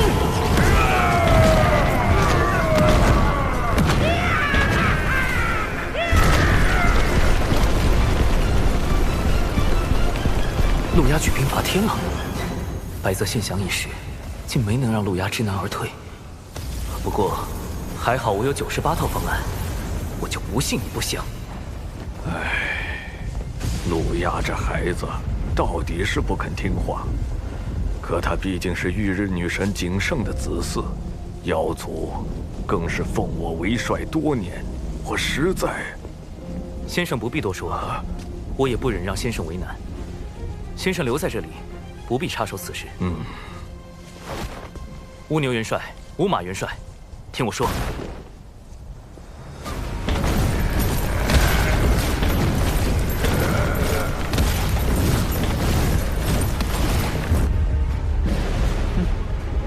太子果然从不让人失望。都准备好了，此次陆压举兵与天庭一战，不好叫他一败涂地。我们不便出面公开与天庭为敌，已经吩咐文静另寻帮手了。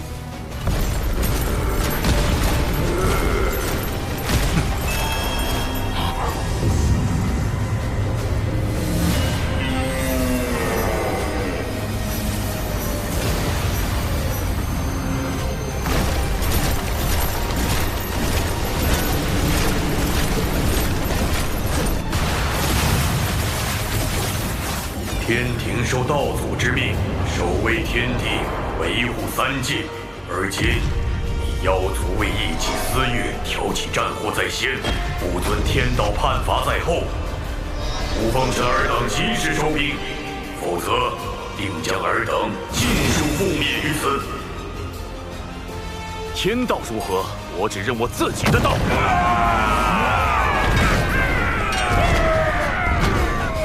两位元帅，执行第1套劝降方案。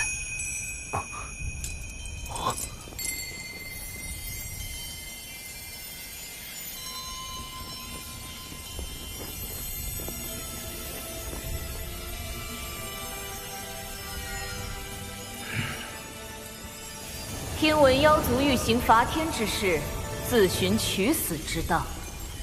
我等特来替圣母娘娘，最后问陆压太子一句：你可愿退兵？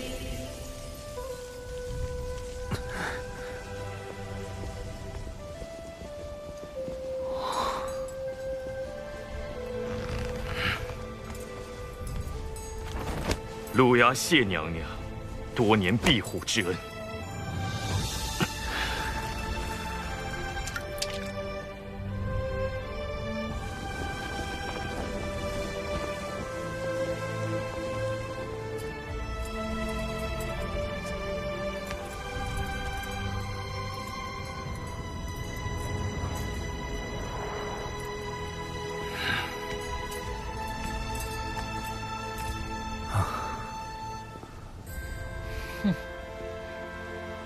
太子保重。唉。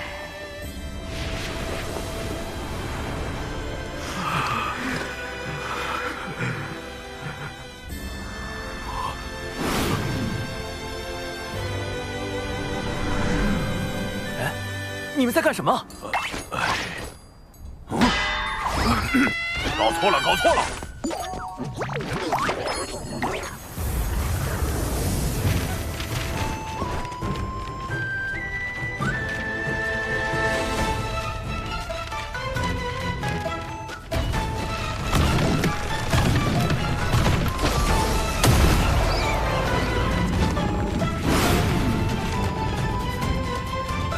陆压何在？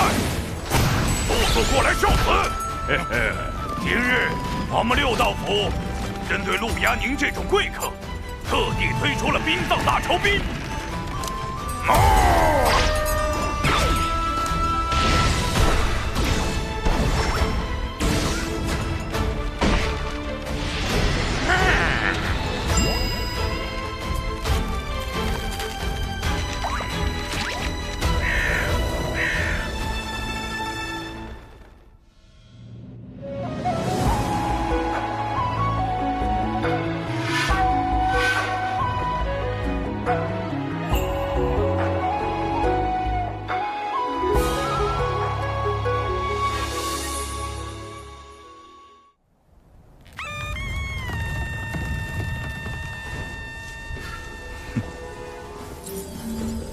贵帅白泽都已归降，尔等还要执迷不悟？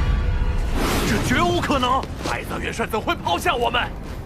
曾庇护你们的圣母娘娘，将你们彻底放弃。我天庭誓与你们血战到底，龙族、巫族更与你们不共戴天。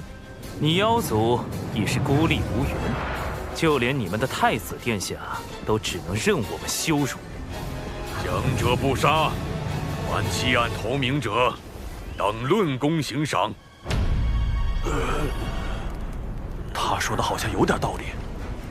妖族的敌人好像真的有点多，要不投降吧？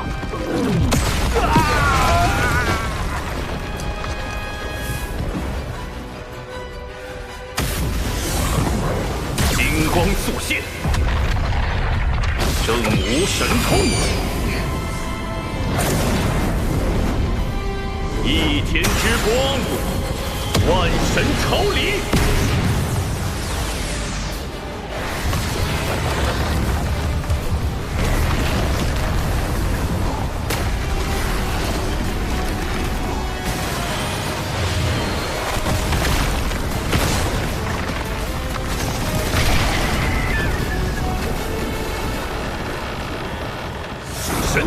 受死！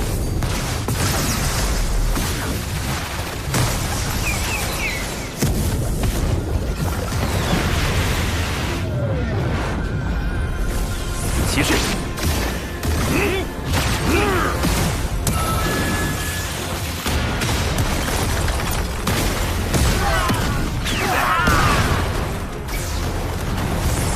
他前辈，本塔又来揍你了！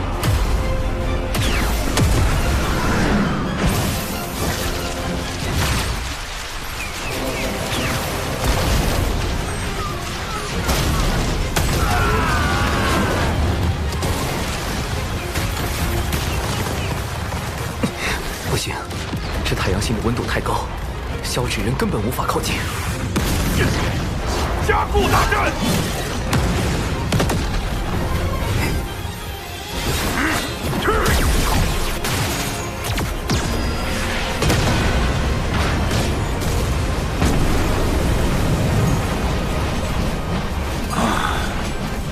妖庭还在时，只为妖族太子化作时日，炙烤大地，不但害死我巫族寡妇，还令整个洪荒生灵涂炭。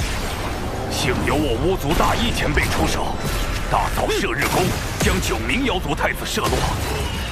今日路亚竟又射日弓，共有几支箭？现在何处？您是说，当时一共打造了10支，还剩1支，就在我6道府安置着。拿来。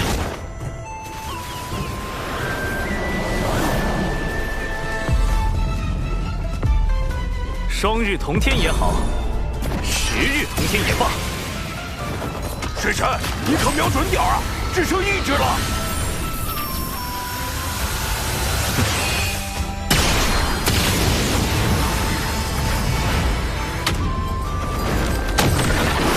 奉天之命。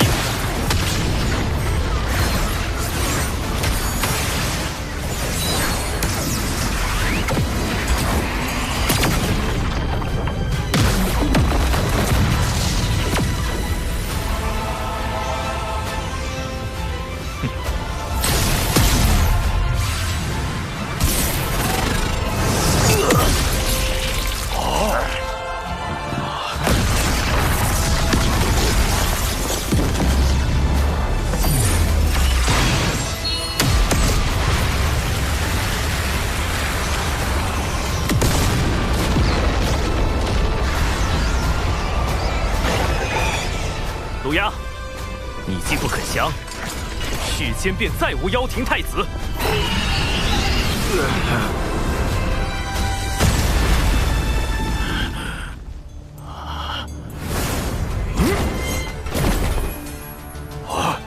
水神好准头，终是修为欠了火候，不似昔年大义前辈那般，一剑便能将其击毙。两位元帅，战场便交给你们了。